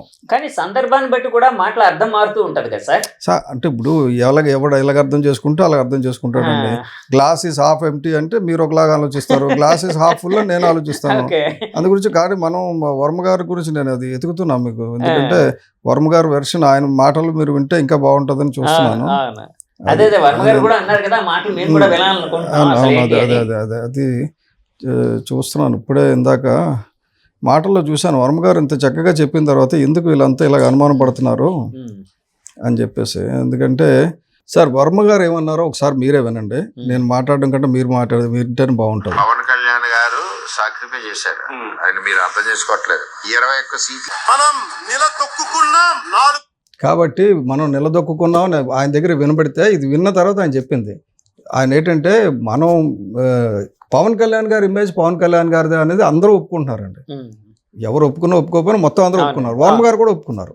అలాగని చెప్పి వర్మ గారిని కానీ, వర్మ గారు వాళ్ళ అబ్బాయిని కానీ, వర్మ గారి కుటుంబాన్ని కానీ పవన్ కళ్యాణ్ గారు ఇప్పుడు తక్కువ చేయాల. వర్మ గారిని కానీ ఆయన కుటుంబాన్ని కానీ నాగబాబు గారు కూడా ఇప్పుడు తప్పు చేయాల. కానీ ఎవడైనా అనుకుంటే వాడి కర్మ అంటే కర్మ అని కానీ వర్మ అని చెప్పి పెట్టుకున్నారు వీళ్ళు. ఆ కర్మ అనేది ఇతను కూడా ఎవరైతే ఉన్నారో వర్మ గారు కూడా అదే అన్నారు. అది ఆడి కర్మ, నన్ను నాకు పెట్టకండి, నాకు సంబంధం లేదు, ఆయన చాలా మంచివాడు కాబట్టి ఇక్కడ రావడం, ఆయనకి సేవ చేయడం, ఆయన కలిసి పనిచేయడం నా అదృష్టంగా భావిస్తున్నానని వర్మ గారు అంటుంటే తీసుకెళ్లి లింక్ చేసేసి గొడవలు పెడదామని కంప్యూటర్ రాజేద్దాం అంటే ఎలాగవుతుందండి? నాగబాబు గారు బోలతనంతో అన్నారు అని అనుకోవచ్చు. కాదండి సార్, అతనికి ఆయనకు అనిపించింది చెప్పాడు. కానీ అది ఎవడైనా ఆయన ఉద్దేశం కాదండి, ఆయన వర్మను ఉద్దేశించి అన్నమాట కాదు అది. కాదండి, ఎవరైనా నా వల్ల నేను అనుకుంటా బొలిసెట్టి సత్య ఉన్నాడు అనుకోండి, నేను వెళ్ళి పనిచేయడం బట్టే పవన్ కళ్యాణ్ గారు అక్కడ గెలిచారని నేను అనుకోవచ్చు. మరి అది నీ కర్మ, అది కాదు. వాడి కారణ జన్ముడాడు, వాడు పుట్టినప్పుడు తల్లికే పెయిన్స్ రాలేదు, అటువంటి కొడుకాడు కాబట్టి వాడి వల్ల వచ్చిందని దాన్ని వర్మ యాక్సెప్ట్ చేస్తున్నారు, అందరూ యాక్సెప్ట్ చేస్తున్నారు. మనం ఎందుకు అనవసరంగా ఈ గొడవలు దాన్ని పక్కన పెట్టేసాండి. ఏమైనా డౌట్ ఉంటే నాగబాబు గారిని అడగండి. నాగబాబు గారిని అడగమంటారా? కానీ సార్ ఇక్కడ పిఠాపురంలో ఒక విచిత్రమైన పరిస్థితి ఉంది సార్. అంటే నేను చాలాసార్లు పిఠాపురం కూడా వెళ్తూ ఉంటాను అప్పుడప్పుడు. అంటే అక్కడ ఉండే ప్రజల బైట్స్ కూడా కొన్ని తీసుకోవడం, ఇలాంటి ప్రజల ఫీలింగ్స్ ఎలా ఉన్నాయి ఇలాంటివి తెలుసుకునే ప్రయత్నాలు కూడా కొన్నిసార్లు చేశాను. అంటే పిఠాపురంలో పరిస్థితి ఎలా ఉందంటే అండి, అటు అంటే కంప్లీట్గా వాళ్ళ ఎమ్మెల్యే పవన్ కళ్యాణ్ గారు ఇప్పుడు డిప్యూటీ సీఎంగా ఉన్నారు, ఒక అద్భుతమైన నాయకుడిగా ఉన్నారు, జనసేన అధినేత. అలాగే అక్కడ వర్మ గారు ఒక బలమైన నాయకుడు టీడీపీ తరఫున, అక్కడ టీడీపీ ఇన్ఛార్జ్గా ఉన్నారు. టీడీపీ తరఫున టీడీపీ ఇన్ఛార్జ్ కాదండి, ఆయన ఇండిపెండెంట్ గా గెలిచిన నాయకుడు. అదే అండి, రెండు పార్టీల మధ్యలో రెండు టీడీపీ వైసీపీ బలంగా ఉన్నప్పుడు ఇండిపెండెంట్ గా గెలిచినాడు కాబట్టి టీడీపీ అని కూడా కాదు, టీడీపీ కంటే పెద్దవాడు. అదే అండి, చెప్పండి. ఇప్పుడు ఈ మాటని మేము కొంచెం గట్టిగా స్ట్రెస్ చేయొచ్చాము. ఇప్పుడు తప్పలేదు, వర్మ గారి కోసం టీడీపీ కంటే పెద్ద స్థానికంగా టీడీపీని ఓడించాడు. టీడీపీ వైసీపీ ఉన్నప్పుడు ఆయన ఇండిపెండెంట్ గా గెలిచాడు. అప్పట్లో ఆయనకి గెలిచి వచ్చాడు. కాబట్టి 40,000 50,000. కాబట్టి పార్టీకి అతీతంగా ఆయన మద్దతు ఆయనకు ఉంది. పీపుల్ ఆయన నమ్ముతున్నారు అక్కడ. అంటే ఇదే సార్ ఇక్కడ ఏం వినిపిస్తుంది అంటే పిఠాపురంలో, సో పవన్ గారికి అద్భుతమైన ఇమేజ్ ఉంది, at the same time Varma గారికి కూడా ఒక రకమైన కోటరీ కానీ ఇమేజ్ కానీ ఉంది. సో వర్మ గారికి ఎమ్మెల్సీ విషయంలో ఎమ్మెల్సీ ఇస్తే ఆయన సెకండ్ పొలిటికల్ సెంటర్గా మారే అవకాశం ఉంది. సో అందుకే జనసేన నాయకులు కొంత, అంటే జనసేన నాయకులు కావచ్చు లేకపోతే టీడీపీ అధినేత కావచ్చు, సో వర్మ గారికి ఎమ్మెల్సీ ఇవ్వడానికి కొంత వెనకడుగు వేస్తున్నారు. అంటే ఇందులో అంటే ఇంటర్నల్గా ఆయన అభిమానులు ఫీల్ అవుతుంది ఏంటి అంటే, వర్మ గారి అభిమానులు అక్కడ ఫీల్ అవుతుంది ఒకటే సార్, ఇక్కడ జనసేన నాయకుల వల్లే ఆయనకి ఎమ్మెల్సీ రావట్లేదు అన్నట్టు కూడా ఫీల్ అవుతున్నారు. సార్ అన్నిటికంటే ఇంపార్టెంట్ మీరు ఆలోచించింది ఏంటంటే, పవన్ కళ్యాణ్ అభిమానులు పవన్ కళ్యాణ్ ముఖ్యమంత్రి అయితే బాగుంటుంది అనుకుంటారు. చంద్రబాబు నాయుడు గారి అభిమానులు చంద్రబాబు నాయుడు మన దేశాన్ని కాదు ప్రపంచాన్ని పాలిస్తే బాగుంటుంది అనుకుంటారు. ఇలాగ అభిమానుల సంగతి వదిలేండి. వర్మ గారు ఏమనుకున్నారో చెప్పాను, మీకు వినిపించాను. నా అది అది అభిమానులకు అర్థం కాదు. అంటే వాళ్ళు ఏంటంటే వర్మ గారు ఏదో అయితే ఆయన ఏదో అవుతాను అనుకుంటాడు. అసలు ఆయన ప్రజల్ని ఇప్పుడు ఈ రోజు పిఠాపురం ఆయన పవన్ కళ్యాణ్ గారు వచ్చిన తర్వాత పిఠాపురంలో చెత్త అనేది కనపడకుండా పోయింది. పిఠాపురంలో వేస్ట్ ఎనర్జీ యూనిట్స్ వచ్చేసినాయి, రోడ్లు బ్రహ్మాండంగా తయారైనాయి, స్కూల్స్ బ్రహ్మాండంగా తయారైనాయి, పంచాయతీలు గోశాలలు వచ్చినాయి విపరీతంగా. అంటే అసలు వాళ్ళు ఆలోచించలేదు. 70 ఏళ్ళుగా జరిగింది ఒక్క 6 నెలల్లో జరిగిపోయింది. వాళ్ళు అలా ఆశ్చర్యంలో ఉన్నారు. వాళ్ళు చక్కగా బ్రహ్మాండంగా ఉందని ఆనందంగా వాళ్ళుంటే మీరు వర్మ గారి బ్యాచ్ లేకపోతే పవన్ కళ్యాణ్ గారి తాలూకా ఇది వదిలేయండి, ఈ పవన్ కళ్యాణ్ గారి ఫ్యాన్స్ని వదిలేయండి, వర్మ గారి ఫ్యాన్స్ని పక్కన పెట్టండి. పిఠాపురం ప్రజలు ఓటర్లు చాలా హ్యాపీగా ఉన్నారు. అక్కడ కాకపోండి మీ పార్టీలో ఉన్న గొప్ప పెద్ద నాయకులే అంటూ ఉన్నారు కదండి. అంటే ఇప్పుడు నాదెండ్ల మనోహర్ గారు పిఠాపురం పవన్ కళ్యాణ్ గారు అడ్డా అన్నారు. అంటే పవన్ కళ్యాణ్ గారు ఎమ్మెల్యేగా ఉన్నారు, ఆయన అడ్డానే కాదనట్లేదు. కానీ స్ట్రెస్ చేయడం వలన అవతల వాళ్ళని గిచ్చుతున్నట్టు లేకపోతే అవతల వాళ్ళని కొంత ఇది చేస్తున్నట్టు అనిపించచ్చు కదా. ఫస్ట్ థింగ్ అవతల వాళ్ళు అంటే ఎవరండి? అదే వర్మ గారు, లోకేష్, చంద్రబాబు నాయుడు, అంతే కదా. ఆ ముగ్గురికి ఏమి ఇబ్బంది లేదండి, అస్సలు లేదు. 1% వాళ్ళు ముగ్గురు పొగుడుతున్నారు కదా, మీరే చూశారు. చంద్రబాబు నాయుడు గారిని లోకేష్ పొగుడుతున్నారు, చంద్రబాబు నాయుడు గారిని పవన్ కళ్యాణ్ పొగుడుతున్నారు, పవన్ కళ్యాణ్ గారిని లోకేష్ పొగుడుతున్నారు, పవన్ కళ్యాణ్ గారిని చంద్రబాబు నాయుడు గారు పొగుడుతున్నారు, పవన్ కళ్యాణ్ గారిని వర్మ అందరూ పొగుడుతున్నారు కదా, ఎవరు ఆపలేదు కదా. అలాగే ఎవరిని వీళ్ళు తిట్టడం లేదు. పవన్ కళ్యాణ్ గారు కూడా పరుషంగా వెళ్ళలేదు. పవన్ కళ్యాణ్ గారు చెప్పిందాన్ని అన్వయించుకోవడం, చంద్రబాబు నాగబాబు గారు చెప్పిందని అన్వయించుకోవడంలో మాకు 30% 50% మీడియా ఉంది కదా. దాని వాళ్ళ తాలూకు యూట్యూబర్స్ ఉన్నారు కదా, వాళ్ళ పనే అది. రాబతాలకు వ్యాపారం లేదు, పేటీఎం డబ్బులు పడవు. అంటే కాదు సార్, ఇందులో ఇదంతా రేగడానికి కారణం వైసీపీ వాళ్ళు అంటారా మీరు? 100% డౌట్ ఉందా? 99% సార్. ఇప్పుడు వాళ్ళు బిగినింగ్ నుంచి మీరు కూడా మీడియాలోనే ఉన్నారు, ప్రజలతో ఉన్నారు కదా. ఏ వైసీపీ వాడిని అడిగినా తలుపులు వేసి అడిగితే వీళ్ళు ముగ్గురు కలిస్తే మేము మటాష్ అయిపోతాం కాబట్టి వాళ్ళు కలకూడదు. ఏం చెప్పారు? పవన్ కళ్యాణ్ గారు అమ్మేస్తున్నారు, జన సైనికుల్ని అమ్మేస్తున్నారు, పవన్ కళ్యాణ్ గారు కేజీ లెక్కనే చంద్రబాబు నాయుడు గారికి అని చెప్పారు కదా. ఇవన్నీ చెప్పిన ఈ రోజుకి పవన్ కళ్యాణ్ గారు వెనకతల మనుషులు ఉన్నారు కదా. స్కార్చింగ్ హీట్లో ఆ టెంపరేచర్లో మీరు 500 కాదు 1000 రూపాయలు ఇచ్చినా ఎవడు రాడు, ఒక్క మనిషి రాడు. నిజంగా మొన్న ఉన్న టెంపరేచర్లో అయితే నేను చూసి డెఫినెట్గా ఇంపాసిబుల్ అనుకున్నా, సభ జరగదు అనుకున్నా. అలాంటిది ఇటు 5 కిలోమీటర్లు అటు 10 కిలోమీటర్లు మొత్తం రోడ్లు బ్లాక్, అక్కడ జాగా లోపల జాగా లేదు, అందరూ పండుగ వాతావరణం ఉంది. కారణం ఏంటంటారు? నిజంగా ఈ నాయకులు అమ్మేసాడు అనుకున్నారు అనుకోండి. ఒక్కటండి, కొంతమంది నాయకులు, కొంతమంది పదవి ఆశపడిన వాళ్ళు, కొంతమంది టికెట్లు ఆశపడిన వాళ్ళు ఇబ్బందులు పడవచ్చు, కానీ ప్రజలు హ్యాపీగా ఉన్నారు. పవన్ కళ్యాణ్ గారు కోరుకుంటుంది ప్రజల సంతోషం, ఆయన ఇంకా ప్రజలు సంతోషిస్తారు. ఆ తర్వాత ఈ నాయకులు అన్న వాళ్ళు కూడా తర్వాత మారుతారు. అంటే మనం కానీ పవన్ కళ్యాణ్ గారు కూడా వర్మ గారి కోసం ఆ రోజు అన్నారు, ఎందుకంటే ఈ విజయం అంటే నాకు గెలుపు అంతా మీ చేతుల్లో పెడుతున్నాను అన్నట్టు, అంటే చాలా గౌరవించారు. ఇప్పుడు పవన్ కళ్యాణ్ గారు కూడా, ఎందుకంటే వర్మ గారి ఇంటికి వెళ్ళి వాళ్ళ తల్లి గారికి నమస్కారం పెట్టడం ఇవన్నీ చేశారు. చాలా ఆయన నా ఇంటర్వ్యూలో కూడా చెప్పారు, వర్మ గారు కూడా ఇదంతా చూడగా నాకు చాలా గొప్పగా అనిపించింది అన్నట్టు కూడా చెప్పారు. మీకు ఈ రోజుకి చెప్తున్నాను, ఈ రోజుకి వర్మ గారు బాధపడడం లేదు. వర్మ గారు ఏమైనా నిజంగా బాధపడాలనుకుంటే చంద్రబాబు నాయుడు గారు నాకు ఏదో ఇవ్వలేదని బాధపడాలి తప్ప పవన్ కళ్యాణ్ గారితో బాధ ఉండదు. కానీ పవన్ కళ్యాణ్ గారు వెళ్ళి చంద్రబాబు నాయుడు ఇవ్వద్దని పరిస్థితి ఉండదు. ఎందుకంటే వర్మ గారు ఆనందంగా ఉంటే మేము ఆనందంగా ఉంటాం. మీరు గుర్తుపెట్టుకోండి, ఇప్పుడు కూడా ఒక ఏరియాలో వర్మ గారికి బాధపడుతున్నారు అనుకోండి, పిఠాపురంలో పవన్ కళ్యాణ్ గారు కూడా ఆనందంగా ఉండలేరు. వాళ్ళు డెఫినెట్గా త్వరలో వర్మ గారికి ఏదో మంచి పొజిషన్ వస్తుంది, ఎవ్రీబడి విల్ బి హ్యాపీ. నాకు తెలిసి సార్ అక్కడ ఇష్యూ లేదు, లేని ఇష్యూని వర్మ గారి అభిమానుల పేరుటో, రాకపోతే వైసీపీ గ్యాంగ్టో, రాకపోతే మా దానిలో ఉన్న వైసీపీ నాయకులు, టీడీపీలో ఉన్న వైసీపీ నాయకులు గొడవ పెడుతుంటారు. అలాగా అంటే అప్పట్లో పవన్ కళ్యాణ్ గారు ఒక మాట అన్నారు, వర్మ గారు అంటే యాక్చువల్గా ఆయనకు అనుకున్నాం, సో నేను ఇక్కడ చేస్తాననేది కూడా ఆయన నన్ను ఆహ్వానించారు, స్వాగతించారు. సో విజయం ఆయన చేతుల్లో పెడుతున్నాను, నా విజయాన్ని. అట్ ద సేమ్ టైం కూటమి ఏర్పడితే ప్రభుత్వం వచ్చిన తర్వాత వర్మ గారికి సముచిత స్థానం కల్పించడంలో నేను కూడా హెల్ప్ చేస్తాను అని అన్నారు. సో అది జరిగే అవకాశం ఉందంటారు. పూర్తిగా ఎందుకు అనుమానం పడతారు సార్? ఇప్పుడు పవన్ కళ్యాణ్ గారు పంచాయతీరాజ్ శాఖ అండ్ అటవీ శాఖ, అంటే ఇప్పుడు ఈ సరస్సులు, నదులు ఇలాంటివి కూడా అటవీ శాఖ దాంట్లోకి వస్తాయి, పర్యావరణం దాంట్లోకి వస్తాయి. సో కొల్లేరుకి సంబంధించి యాక్చువల్గా మీరు కానీ మీ నాయకులు కొంతమంది చాలాసార్లు, అంటే మీరు ఎక్కువగా పోరాడుతున్నారు దాని మీద. అలాగే పవన్ కళ్యాణ్ గారు కూడా కొన్నిసార్లు మీటింగ్ని అడ్రస్ చేసినప్పుడు, ప్రెస్ని అడ్రస్ చేసినప్పుడు కొన్ని మాట్లాడినారు, కొల్లేరుని రక్షిద్దాము ఇలా అని చెప్పి.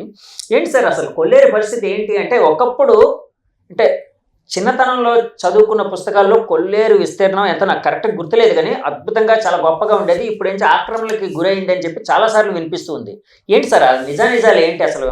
కొల్లేరు 302 స్క్వేర్ కిలోమీటర్స్ అండి. Okay, 302 square kilometres, 28 విలేజ్లు. ప్రపంచంలోనే అతిపెద్ద మంచినీటి సరస్సు కదండి. వన్ ఆఫ్ ద బిగ్ మంచినీటి సరస్సు ఆంధ్రప్రదేశ్లో సంబంధించి, ఆంధ్రప్రదేశ్లో ఒకటే ఉంది.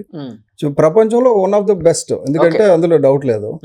ఇప్పుడు అక్కడ ఏంటంటే కొల్లేరు సరస్సు ఏర్పడడానికి, కొల్లేరు సరస్సు ఇంత 302 చదరపు కిలోమీటర్లు అంటే మనం ఇప్పుడు కట్టుపోతున్న రాజధాని కంటే ఒక 100 చదరపు కిలోమీటర్లు పెద్దది. మొత్తం రాజధాని ఏరియా 217 స్క్వేర్ కిలోమీటర్లు, ఇది 302 స్క్వేర్ కిలోమీటర్స్. నెక్స్ట్ ఇంకోటి ఏంటంటే రామ్సార్ కన్వెన్షన్ అనే ఇంటర్నేషనల్ కన్వెన్షన్ ఒకటి ఉంది. దాని ప్రకారం ఏంటంటే ఏదైనా సరస్సు కానీ, నది కానీ, కొలను కానీ, అడవి కానీ ఇవి ప్రపంచ సంపదల కింద డిక్లేర్ చేస్తారు. ఇప్పుడు కొల్లేరు సరస్సు రామ్సార్లో ప్రపంచ సదస్సు కింద ప్రపంచ సంపద కింద డిక్లేర్ చేశారు. దాన్ని కాపాడాల్సిన బాధ్యత గవర్నమెంట్ ఆఫ్ ఇండియాదే, state government of India, Andhra Pradesh కూడా.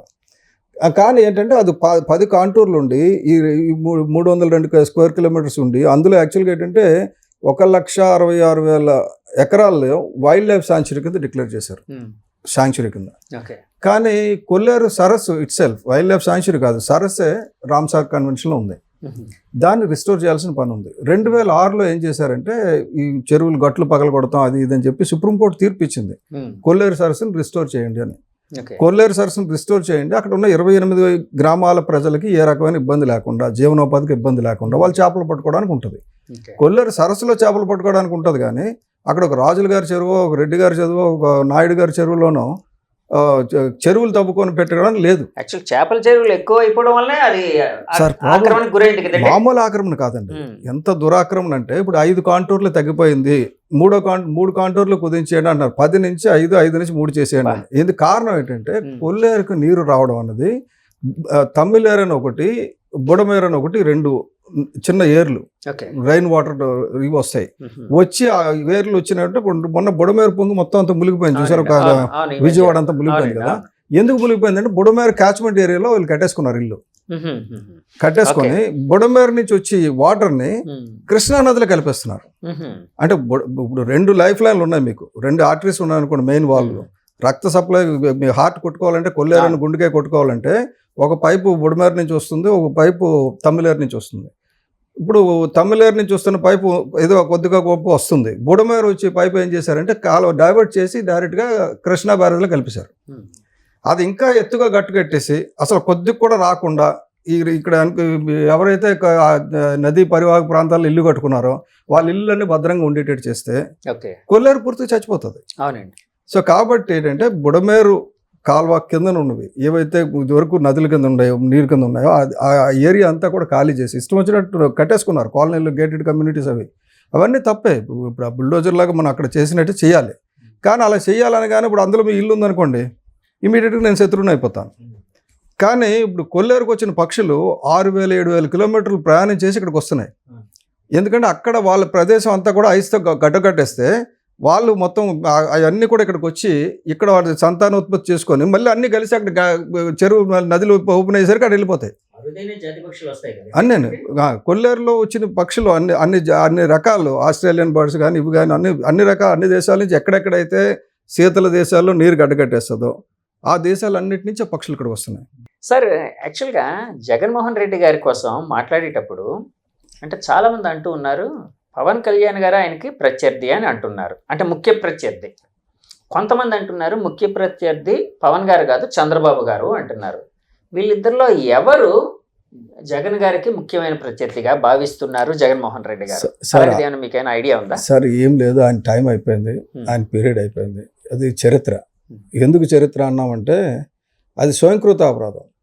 ముందు ఆయన ఇంట్లోకి వెళ్ళాలి, తర్వాత మళ్ళీ రచ్చ మీద రావాలి.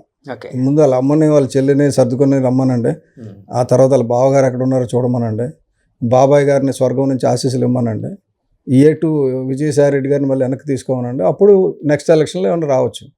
నెక్స్ట్ ఎలక్షన్ అక్కర్లేదు, ఇంకో వారం 10 రోజుల్లో సజ్జల రామకృష్ణారెడ్డి గారు కూడా జగన్మోహన్ రెడ్డి దొంగ అని అనొచ్చు. ఆయన పట్టుకొని తీసుకెళ్ళి అడిగారు అనుకోండి, ఆయన కూడా దూరం అయ్యే అవకాశం ఉందా అండి? ఏముంది, కేసుల్లో ఉన్నప్పుడు వెళ్ళిన తర్వాత నిజాలు చెప్పాల్సి వస్తుంది కదా. నన్ను వదిలేస్తారా నిజం చెప్తారు, దానికి తప్పే ఉంది. పోలీసులు కూడా వాళ్ళ పద్ధతులు వాళ్ళకి ఉంటాయి కదండి, అప్రూవర్ గా మారడం మారిపోతారు ఆటోమేటిక్. ఓకే సార్, ఎందుకంటే నేను ఈ క్వశ్చన్ అడగడానికి ఒక కారణం ఉందండి. యాక్చువల్గా ఆ మధ్య జగన్మోహన్ రెడ్డి గారు చాలాసార్లు మొదట్లోని చంద్రబాబు గారిని టార్గెట్ చేసేవారు గట్టిగా, చాలా ఎక్కువగా రకరకాల విషయాల్లో. కానీ ఆ తర్వాత దృష్టి మొత్తం పవన్ కళ్యాణ్ గారి మీద పెట్టారు. సో పవన్ అంటే చాలా మంది అప్పట్లో అనుకున్నారు పవన్ గారే ముఖ్యమైన ప్రత్యర్థిగా జగన్ గారు భావిస్తున్నారు ఇట్లాగని. సో ఇదే విషయం మీద మొన్న కూడా ఆయన ఒక మాట అన్నారు పవన్ కళ్యాణ్ గారికి సంబంధించి, కార్పొరేటర్కి ఎక్కువ ఎమ్మెల్యేకి తక్కువ అని. ఏంటండి సార్ ఇది? ఇప్పుడు అంటే మధ్యస్థంతో లేక మాట్లాడిందని సమాధానం చెప్పక్కర్లేదు. గతంలో ఆయన సీఎంగా ఉన్నప్పుడు మాత్రం ఆయనకి ఇంటెలిజెన్స్ రిపోర్ట్స్ ఉంటాయి.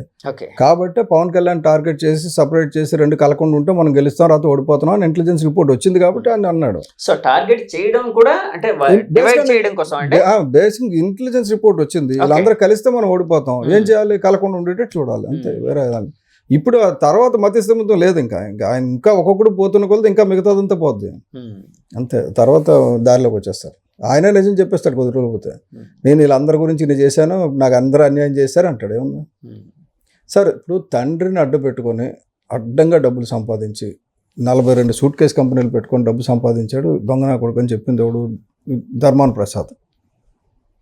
తండ్రిని ఈడే హత్య చేసి ఉంటాడని చెప్పింది ఎవరు? బొత్స సత్యబాబు. ఎక్కడ చెప్పారు? అసెంబ్లీలో చెప్పారు. ఇవన్నీ ఉత్తిన పోవు కదండి. అయిపోయిన తర్వాత ఆయన దగ్గర జాయిన్ అయిపోయి ఆయన చిడతలు కొట్టడం ప్రారంభించారు, మొత్తం అందరూ కలిసిపోయారు. ఇప్పుడు జగన్మోహన్ రెడ్డి అన్నవాడు ఒక చిల్లిపడిన నావ కాదు, ఏకంగా పూర్తిగా బాటం కుళ్ళిపోయి పాడైపోయిన నావ. పైకి కనబడుతుంది అంతే, ఏ నిమిషం మునిగిపోతే తెలియదు అంతే. సముద్రం అడిగిన ఎక్కడ వెళ్ళి దేవాల్సి వస్తుంది తర్వాత జగన్మోహన్ రెడ్డి ఎక్కడ ఉన్నాడు, పార్టీ ఎక్కడ ఉందని. సార్ మొన్న సినీ హీరో శివాజీ ఆ మధ్య అంటే ఒక ఏదో చూశాను, ఒక న్యూస్ ఒకటి చూశాను, పోసాని గారిని దయచేసి వదిలేయండి అంటే ఆయన చేసింది తప్పే కానీ క్షమించేయండి పవన్ కళ్యాణ్ గారు అన్నట్టు ఒక వార్త ఏదో వచ్చింది. అంటే కాదు ఆ దిశగా ఏమైనా పవన్ కళ్యాణ్ గారు ఏమైనా అంటే ఉండదండి. మీకు ఒకటి చూడండి, ఒకటి చెప్తాను. కేసు ఎఫ్ఐఆర్ చేసినప్పుడు పోలీస్ చేతిలో ఉంటుందండి. ఛార్జ్ షీట్ వేసిన తర్వాత పోలీసు చేతిలో ఉండదు, కోర్టు చేతిలోకి వెళ్ళిపోద్ది, జడ్జి చేతిలోకి వెళ్ళిపోద్ది. కోర్టుకు వెళ్ళిపోయిన తర్వాత మీరు రాజకీయ నాయకుడు కానీ పోలీసు వాళ్ళు కానీ చెప్పడానికి అవ్వదు, అయిపోయింది అంతే అక్కడితోటి. ఓన్లీ థింగ్ ఏంటంటే కొద్దిగా డిలే అవుతుంది. కొన్ని సార్లు ఏంటంటే కొద్దిగా దీన్ని లేట్గా చూడండి అని చెప్పొచ్చు. ఎవరైనా జడ్జి వింటాడో వినకపోతే ఉండదు, దానికి కూడా చెప్పలేం. ఏదైనా డిలే అంటే టెక్నికల్ ఇది పట్టుకొని డిలే చేస్తారు. వాళ్ళు ఎలా చేస్తారంటే వాళ్ళకున్న అవకాశాలు ఉంటాయి. నేను ప్రజాసేవలో నిమగ్నం అయిపోయి ఉన్నాను, ఇప్పుడు కోవిడ్ వచ్చింది, నేను కోర్టుకు హాజరవ్వలేను అని రకరకాలు రాసి ఇచ్చారు జగన్మోహన్ రెడ్డి గారు. ఇప్పుడు ఖాళీగా ఉన్నారు కదా, ఇప్పుడు వెళ్ళిపోయి నా రిక్వెస్ట్ ఏంటంటే కోర్టుకు వెళ్ళిపోయి మొత్తం డే టు డే ట్రయల్ ఇచ్చేమని చెప్పి హరిరామ్ జోగి గారు కూడా కేసు వేశారు. దానికి హైకోర్టు కూడా ఆర్డర్ వేసింది, మీరు డైలీ ట్రయల్ పెట్టండి అని. డైలీ ట్రయల్ ఇప్పుడు పెట్టేశారు అనుకోండి, ఖాళీగా ఉన్నాడు ఆయన కూడా. అలాగే అసెంబ్లీకి కూడా వెళ్ళడం లేదు, అసెంబ్లీ సెలవు కూడా కావాలని అడగడానికి లేదు. వెళ్ళాడు అనుకోండి 10 రోజుల్లో సెటిల్ అయిపోద్ది, 11 రోజులు జైలు పోతాడు, దరిద్రం వదిలిపోద్ది రాష్ట్రానికి దేశానికి. అగ్నిపూరితుడై వస్తారేమో కదండి, అలా కూడా భావించచ్చేమో, వాళ్ళ అభిమానులు భావిస్తారు కదా. అదే కాదు, అగ్నిపుణ్యతుడై రాడు. కానీ ఒకవేళ ఏదైనా లూప్ హోల్లో ఇంకా ఆయనకి రక్షణ ఉందనుకోండి, ఇప్పుడు మీరు హత్య చేశారని నేను చూశాను, కోర్టులో చెప్తాను, కోర్టు వారు నన్ను నమ్మలేదు, మీరు నిర్దోషిగా వచ్చేస్తారు, అంత మాత్రాన్ని మీరు హత్య చేయనట్టు కాదు. ఇప్పుడు ఇది కూడా అలాగే తయారవుతుంది. ఎందుకు అగ్నిపునీతుడు అవ్వడానికి అవకాశం లేదు, తప్పించుకోవచ్చు, దెర్ ఇస్ ఎ పాసిబిలిటీ. కానీ కేసు అయితే పకడ్బందీగా ఉంది కాబట్టి అనుమానం లేదు. నాకు తెలిసి ఈడీ అటాచ్ చేసిన ఆస్తులన్నీ వాళ్ళు అనుకుంటారు, ఈడీ 8,000 కోట్లు 10,000 కోట్లు చేసింది, ఇప్పుడు 2,000 కోట్లు మిగిలిన. 2,000 కోట్లు కాదు, 200 రూపాయలతో పర్మనెంట్ వెళ్ళిపోతాడు. ప్రభుత్వ సొమ్ము క్వాంటిటీ ఉండదండి, ఇంత డబ్బు అయితే ఇంత పెద్ద శిక్ష అని ఉండదు. తప్పు అయితే తప్పు అంతే, అది గవర్నమెంట్ ఆఫీసర్కైనా మంత్రికైనా ముఖ్యమంత్రికైనా. సార్ మీరు కూటమి ప్రభుత్వంలో వన్ ఆఫ్ ద భాగస్వామి కాబట్టి అడుగుతున్నాను. సో పోసాని గారి పని అంటే ఇప్పుడు ఆయన మీద ఆయన జైల్లో ఉన్నారు, తర్వాత వల్లభనేని వంశీ గారు ఆయన జైల్లో ఉన్నారు. సో నెక్స్ట్ టార్గెట్ ఎవరు అయ్యే అవకాశం ఉండొచ్చు ఎవరైనా ప్రభుత్వానికి? సార్ ఎవరైనా సరే, నా ఉద్దేశం ఏంటంటే ఎవరెవరైతే తప్పు చేశారో అందరినీ నిర్దాక్షిణ్యంగా బుక్ చేసేస్తే ఫ్యూచర్లో తప్పు చేయడానికి జడుస్తారు, కొద్ది మంచి రాజకీయాలు వస్తాయి. కాబట్టి ఎవరి మీద మెరిసి ఉండకూడదు. అది పోసాని కృష్ణమూర్తిలైనా మెరిసి ఉండకూడదు, పొరపాటు నేను తప్పు చేసినా నా మీద మెరిసి ఉండకూడదు, జనసేనోడైనా మెరిసి ఉండకూడదు. అప్పుడు ఏమవుతుందంటే ఆ క్రిమినాలిటీ ఇన్ పాలిటిక్స్ తగ్గిపోద్ది. పవన్ కళ్యాణ్ గారు ముందు నుంచి చెప్పింది పాలిటిక్స్లో క్రిమినాలిటీ తగ్గాలని కదా. తగ్గాలంటే ఏం చేయాలి? శిక్షలు కరెక్ట్గా పడాలి. అది యాక్చువల్గా కోర్టు కూడా చాలా విధాలు తప్పు చేస్తుంది. ఇప్పుడు సుగాలి ప్రీతి కేసు ఉంది, ఇప్పుడు 6 నెలల నుంచి డేట్ రావడం లిస్ట్ అవుతుంది, కానీ హీరింగ్ అవడం లేదు. ఎందుకంటే ఆకని పడుతున్నారు. అది ఇప్పుడు ఇవాళ ఎవరో నన్ను ఇంగ్లీష్ పేపర్లో రాశాడు, సుగాలి ప్రీతి ఇన్నాళ్ళైనా సరే పవన్ కళ్యాణ్ గారు పట్టించుకోవడం లేదు. పవన్ కళ్యాణ్ గారు కోర్టు కేసులో కేసు ఏమో కోర్టులో ఉంటే పవన్ కళ్యాణ్ గారు కోర్టుకు వెళ్ళి చేయరు కదా. ఇలాగ వస్తుంటాయి చాలామంది. ఏంటంటే కోర్టులు కూడా ఏంటంటే ఈ పోక్సో కేసులు కానీ ఇలాగ చైల్డ్ రేపులు ఇవన్నీ కేసుల విషయంలో కొద్దిగా కోర్టు ఇంట్రెస్ట్ తీసుకోవాలి. అలాగే మా పర్యావరణం కేసు ఉంది ఇక్కడ. నేను ఎప్పుడు 2016లో మొదలుపెట్టాను యుద్ధం. లాసెన్స్ బే దగ్గర సముద్రంలో కలుస్తుంది, మిలియన్ లీటర్ కలిసిపోతుందని. ఇప్పుడు 2016 అంటే 10 ఏళ్ళు అయిపోతుంది దగ్గర. ఇంకో సంవత్సరం పోతే 10 ఏళ్ళు 9 ఏళ్ళు అయిపోయింది. అది 4-5 ఏళ్ళు మున్సిపాలిటీతో గుట్టుకున్నాం. ఆ తర్వాత ఇప్పుడు హైకోర్టులో ఉంది. వీళ్ళు అలా డిలే చేస్తున్నారు. మన ప్రభుత్వం వచ్చి 10 నెలలు అయింది. నేను ఎవరు చెప్పుకోవాలి, ఎవరు చెప్పడానికి మాకు ఇబ్బంది అవుతుంది ఇలాంటివన్నీ. అందుగురించనే యుద్ధం మన ప్రభుత్వం అయినా సరే తప్పు అయితే తప్పే, రోడ్డు మీద ఎక్కాల్సిందే. ఎందుకంటే పర్యావరణానికి హానికరి జరిగితే ఎవరినైనా వదిలే సమస్య లేదు. అది కంటిన్యూ కాదు సార్, మీరు అన్నది కరెక్టే. కానీ అంటే మామూలుగా కొన్ని పేర్లు అయితే వినిపిస్తున్నాయి, నెక్స్ట్ టార్గెట్ వాళ్ళు అవ్వచ్చు అని. అట్లాగే నేను చెప్పింది చాలా సింపుల్. అందరినీ వేసేయండి, తప్పు చేసిన వాళ్ళందరినీ నిర్దాక్షిణ్యం వేసేయండి. వేసేసి భయంకరమైన శిక్షలు వేయండి. వేస్తే ఏమవుతుందంటే భవిష్యత్తులో తప్పులు చేయడం మానేస్తారు అంతే. కానీ కొంతమంది ఏమంటున్నారంటే అండి, ఇది రివెంజ్ పాలిటిక్స్ అంటున్నారు. ఎందుకంటే కదండి, అంటే జగన్మోహన్ రెడ్డి గారి టైంలోని టీడీపీ వారు కనుక జనసేన వారు మీరు కావచ్చు, అంటే చాలాసార్లు ఏమన్నారంటే జగన్మోహన్ రెడ్డి గారు రివెంజ్ పాలిటిక్స్ చేస్తున్నారు ఇట్లాగని అనేవారు. సో అదే రిపీట్ అవుతుంది అని కొంతమంది అంటున్నారు. ఇప్పుడు ఏంటి సార్ అంటే కాదు, రివెంజ్ పాలిటిక్స్ ఏమైనా అంటే వైసీపీ మీద రివెంజ్ పాలిటిక్స్ ఏమైనా రిపీట్ అవుతున్నట్టు ఏమైనా అనిపిస్తుందా? సరే, కొంతమంది కామెంట్ చేస్తున్నారు, దాని మీద మీ కామెంట్ ఏంటి? ఇప్పుడు ఎవరో బుద్ధి లేని వాళ్ళు మాట్లాడితే మనం సమాధానం చెప్పాల్సిన పని లేదండి. నేను చెప్తున్నా కదా, అనలిస్టులు కామెంట్స్ చేసే వాళ్ళు అందరినీ వదిలేయండి. బేసిక్ థింగ్ ఏంటంటే ఇప్పుడు కూడా మనం చూడాల్సింది తప్పు జరుగుతుందా లేదా. తప్పు జరిగితే ఎవరినైనా శిక్షించాలా లేదా. పవన్ కళ్యాణ్ గారు మొన్న కూడా అసెంబ్లీలో తప్పు చేసిన వాళ్ళు మా వాళ్ళనైనా నేను నిర్దాక్షిణ్యంగా ఉంటాను, నేను తప్పు చేసినా మీరు నిలదీయండి.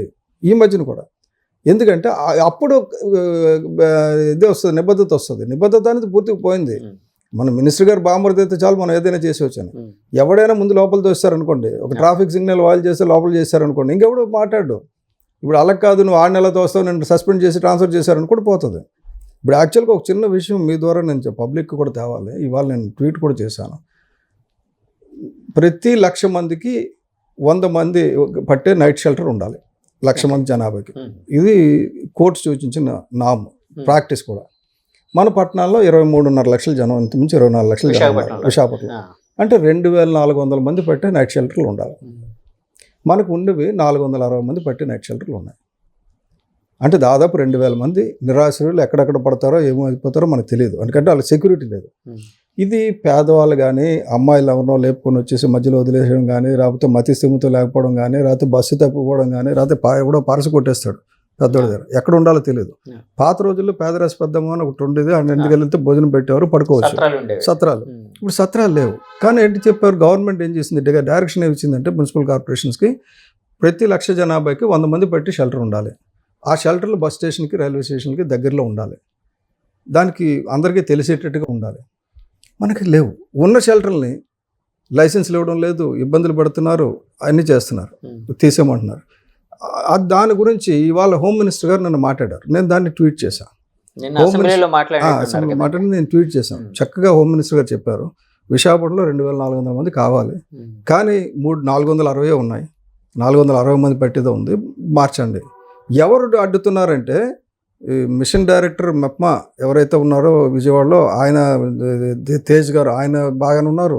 మిగతా కింద అందరూ కూడా ఇంక్లూడింగ్ మన జిల్లా కలెక్టర్ దగ్గర అందరూ కూడా వీటికి ఎంతైనా సరే ఛార్జ్ చేద్దాం. ఫండ్ ఉంది, రాష్ట్రం నుంచి డబ్బులు కూడా పెట్టాల్సిన పని లేదు, ఫండ్ ఉంది. అయితే చేయడానికి ఎవరు చిత్తశుద్ధి రావడం లేదు. కారణం ఏంటంటే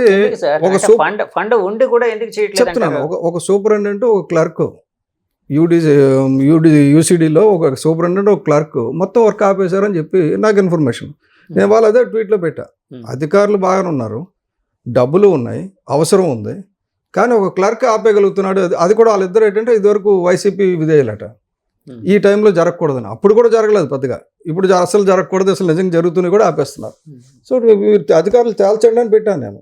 అంటే నేను మన ప్రభుత్వం ఉంది కదా, మనం మాట్లాడకూడదు, ఇది కూడా ఉండదండి. మనం ఎప్పుడు కూడా ఏంటంటే ప్రజలకు నష్టం జరుగుతుందంటే మాట్లాడాలి.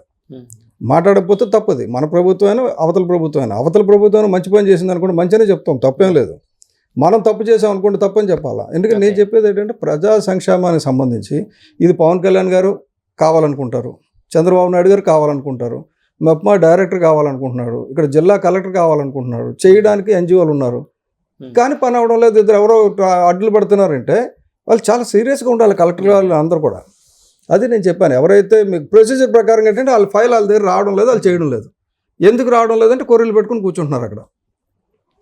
చెప్పాను అదే. అంటే ఇలాంటి దానికి సంబంధించి అంటే మీరు కానీ అంటే పవన్ కళ్యాణ్ గారి దగ్గరికి ఏమైనా అంటే ఇలాంటి విషయాలు తీసుకుని వెళ్ళే అవకాశం ఉందంటారా? ఎందుకంటే ఇది ఇక్కడనే కాదండి, కొన్ని అంటే ఈ మధ్య కొన్ని విన్నాను, చాలా వాటిలో కూడా ఇలా పురోగతి అంటే ఐ మీన్ వర్క్ ప్రాసెస్ అనేది మందగిస్తూ ఉంది. దానికి కారణం కొంతమంది అని అంతే. ఇప్పుడు అందరూ చెప్పారు కదా, ఇప్పుడు ప్రతి ఊరు నుంచి చాలా పెద్ద మంది తెలుగుదేశం వాళ్ళు చెప్తున్నారు మా పనులు అవడం లేదు. నాకు అక్కడ మొన్న చింతూరు అని వెళ్ళాను, చింతూరులో చెప్పారు నేను తెలుగుదేశం కార్యకర్తనండి జమాల్ ఖాన్ అని. సార్ నేను ఎంతో చేశాను ఇక్కడ, ఇప్పుడు మళ్ళీ వైసీపీలో రాజ్యం చేస్తున్నారు ఇక్కడ. నా ముంపు మండలాల్లో ఎవరు కూడా తెలుగుదేశం వాళ్ళు ఎవరు ఇప్పటివరకు అక్కడ వెళ్ళి గట్టిగా మాట్లాడడంలా. ఎలాగ ముంపు ప్రాంతాలు మునిగిపోయాను అనుకున్నారో ఏమో తెలియదు, కానీ 4 మండలాల్లో ఎవరు వెళ్ళా. వాళ్ళందరూ ప్రజలందరూ బాధపడుతున్నారు, ఇలాగ సిటీల్లో బాధపడుతున్నారు. చాలా దిక్కులు ఏంటంటే సిస్టంలో బ్యాడ్ పీపుల్ ఎంటర్ అయిపోయారండి. ఇప్పుడు క్లాక్స్ అంటారు కదా, ఏమంటారు అది, గొట్టాలు అక్కడక్కడ జామ్ అయిపోయినాయి. అది కొద్దిగా క్లియర్ చేసి ఎవరెవరైతే అడ్డు పెడుతున్నారో ప్రాసెస్కి మన స్టంట్లాగా వేసి అవి కొద్దిగా తగ్గించకపోతే మన రక్త ప్రసరణ ఆగిపోద్ది, ఇబ్బంది అవుతుంది. చెయ్యాలి, తప్పకుండా చేయాలి. రాజకీయం కూడా అలాగే తయారైంది కదా సార్. ఎందుకంటే ఇప్పుడు మీరు ఎవరినైతే విమర్శించారో, ఏ పార్టీ వాళ్ళని అయితే విమర్శించారో వాళ్ళని మళ్ళీ చేర్చుకుంటున్నారు. మీరు కావచ్చు, టీడీపీ కావచ్చు, ఇంకోరు కావచ్చు. అంటే నేను అంటే అక్కడ ఉండే క్లిష్టత ఏంటి, అక్కడ ఉండే పరిస్థితులు ఏంటి నేను మాట్లాడట్లేదు. అంటే నేను ఏం మాట్లాడుతున్నానంటే, ఇప్పుడు ఒక పార్టీలో ఉండేటప్పుడు అవినీతి పరులు అయితే వేరే పార్టీకి వెళ్ళగానే వాళ్ళ అగ్నిపునితులు అయిపోయినట్టు అట్లాగా అంటే ఒక రకమైన కలరింగ్ అనేది వస్తుందండి. ఇది ఎంతవరకు సమంజసం అంటారు? మీకు అదే చెప్తున్నాను, పార్టీల్లో ఒక పార్టీని వీక్ చేయడానికి ఆ పార్టీ మనుషులు ఇంకో పార్టీలో తీసుకోవచ్చు, కానీ అక్కడికి వెళ్ళినంత మాత్రం వాళ్ళు సక్సెస్ అయిపోరు. మీకు ఇప్పుడు ఈవెన్ బీజేపీలోకి వెళ్ళినా కూడా చాలామంది వెళ్ళిన తర్వాత వాళ్ళ మీద కేసులు ఎత్తేలేదు, కేసులు అలాగే ఉన్నాయి. ఏదో రోజు శిక్షణ అనిపిస్తారో అందులో అనుమానం లేదు. కానీ ఎవరినో వీక్ చేద్దాం అనుకున్నప్పుడు రాజకీయంగా కొన్ని వ్యూహాలు ఉంటాయి, వ్యూహాల ప్రకారంగా వాళ్ళు చేయొచ్చు. దాన్ని నేనేమో అన్నగానే, బట్ బేసిక్ థింగ్ ఏంటంటే ప్రజల్లో మార్పు రావాలండి. ప్రజల్లో మార్పు ఇప్పుడు వస్తుంది. ఇప్పుడు కొన్నాళ్ళు పోతే మీకు నేను చూసింది ఏంటంటే విలేజ్ ప్రజల్లో మార్పు వచ్చేసింది, గ్రామాల్లో మార్పు వచ్చేది, చాలా వరకు వచ్చింది. ఇదివరకు ఇప్పుడు అవ్వంది, ఇప్పుడు అవుతుంది. ఎవడు చెప్పినా వినే పద్ధతిలో లేరు. నేను చెప్తున్నాను అన్నారు అనుకోండి, నువ్వేం చెప్పడానికి లేదురా, ఇన్నాళ్ళు ఏం జరగలేదు, ఇప్పుడు పవన్ కళ్యాణ్ వచ్చిన తర్వాత జరుగుతుంది అని వచ్చింది. పవన్ కళ్యాణ్ వచ్చిందంటే కూటమని, పవన్ కళ్యాణ్ గారు కూడా కూటమని అంటున్నారు. కొన్ని దిక్కులు అసలు జనసేన పేరే లేకుండా పంచాయతీల్లో మీటింగ్లు జరుగుతున్నాయి. అంటే స్థానికంగా వాళ్ళ నాయకత్వం భయం, వాళ్ళకి మా నాయకత్వం పోద్దని భయం. బ్రాడ్ ఐడియాలజీలో అందరూ ఉండరండి. స్థానికంగా ఉన్నోళ్ళు ఏంటంటే నాకు గుర్తింపు పోద్దని ఆడు భయంతో చేస్తుంటాడు. వాడు కూడా కొద్ది రోజులు అర్థమైన తర్వాత వాళ్ళు అంటే ఇప్పుడు ప్రజలకు నిజం తెలిసిపోతున్నప్పుడు ఇక్కడ లోకల్ నాయకుడు లేదు ఇదంతా కాదు నేనే చేస్తున్నాను అన్నా సరే వాళ్ళకి ప్రజలు టీవీల్లో సోషల్ మీడియాలో చూసేస్తున్నారు కదా అందరూ, కాబట్టి ఇబ్బంది లేదు. ఈ మధ్య ఒక నాయకుడు మీ ఎమ్మెల్యే గారే ఒక ఇంటర్వ్యూలోనే ఒక మాట అన్నారండి. మీ జనసేన ఎమ్మెల్యే పేరు వద్దులేండి. అంటే ఆయన అన్నది ఏంటంటే, ఇప్పుడు చంద్రబాబు గారు అంటే పవన్ కళ్యాణ్ గారు మనసులు కలిసాయి, వాళ్ళ మనసులు కలిసినంత ఇదిగా మిగతా కేడర్ మనసులు కలవడం అంత ఈజీ కదా. అంటే మనసులు కలవడం అని కాదు, శరీరాలు అంటే కలవడం జరిగింది కానీ మనసులు కలవడం కష్టం కదా అన్నట్టు మాట్లాడారు. దానికి ఒక ఎక్స్ప్లెనేషన్ కూడా ఇచ్చారు. సో అలాంటిది ఏదైనా ఉందా అండి? ఎందుకంటే 2 పార్టీలు ఇప్పుడు చంద్రబాబు గారు పవన్ కళ్యాణ్ గారు ఒకరినొకరు చాలా గొప్పగా చూసుకుంటున్నారు, చాలా అంటే గౌరవ రీత్యా కూడా చాలా బ్యాలెన్స్డ్గా ఉంటున్నారు. ఒకరినొకరు అప్రిషియేట్ చేసుకోవడం కావచ్చు, వాళ్ళ గౌరవాన్ని తగ్గించుకోకుండా ఇచ్చేస్తూ ఉన్నారు. కానీ ఈ క్యాడర్ ఇందాక మీరు అన్నారు చూడండి, ఇప్పుడు లోకల్ లీడర్షిప్ ఇలాంటివి ఇది ఎప్పుడు ఉంటుంది కదండి. ఇలాంటి టైంలో 15 ఏళ్ళ మీ కళ ఎలా సస్టైన్ అవుతుంది? సార్ నేను చెప్పేది, మేము క్యాడర్ని మార్చడానికి రాలేదండి, ప్రజలను మార్చడానికి, ప్రజల జీవితాలు మార్చడానికి వచ్చాం. క్యాడర్ కొద్దిగా ఇబ్బందులు పడుతున్న మాట వాస్తవం. నేను ఐఎమ్ నాట్ సేయింగ్ క్యాడర్ ఇబ్బంది పడడం లేదని నేను చెప్పను. క్యాడర్ ఏంటంటే మనం పని చేస్తే మనకు పొజిషన్స్ వస్తాయి, మనకి ఇది వస్తాయి, మనకు అది వస్తాయి అని పని చేసిన వాళ్ళు కొంతమంది ఉంటారు. కొంతమంది ఏంటంటే పవన్ కళ్యాణ్ చెప్పాడు కాబట్టి నేను చేస్తున్నాను అంతే. 90%, 99% ఆఫ్ పవన్ కళ్యాణ్ క్యాడర్ ఏంటంటే పవన్ కళ్యాణ్ గారు చెప్పించేయడమే.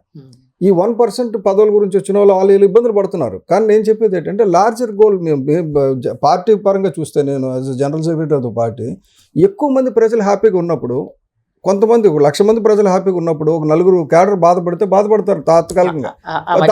ఆ మధ్య మీరు కూడా బాధపడినట్టు ఉన్నారు. ఎప్పుడు పడలేదండి. ఎందుకంటే ఒక ట్వీట్ అయితే అప్పట్లో చూసాను, అంటే టికెట్ల విషయంలోనే. అవును, కొంత అసంతృప్తి ఉన్నా కూడా ఏదో సంథింగ్ ఆ ట్వీట్ సరిగ్గా గుర్తులేదు కానీ మీ ట్వీట్ గుర్తుపెట్టుకోండి. అందు గురించి చెప్పారు. చాలా మంది వైసీపీ వాళ్ళు రన్ చేశారు, ఆ ట్వీట్ ని బాగా ట్రోల్ చేశారు. ఏంటండి అది? ఆ ట్వీట్ చదివితే మీకు అర్థం అవుతుంది.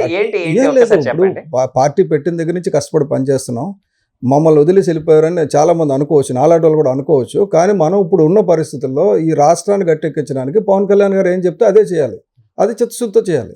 ఇందులో తప్పలేదు. నేను చెప్పింది ఏంటంటే, ఇప్పుడు పని చేస్తున్న వాళ్ళు అందరూ ఉంటారండి, వాళ్ళు ఎక్స్పెక్ట్ చేస్తారు, నేను ఎక్స్పెక్ట్ చేయను. నాకు బాధ ఎందుకు లేదంటే ఎక్స్పెక్ట్ చేయను కాబట్టి. దుఃఖానికి జెనిసిస్ ఏంటంటే వ్యామోహం.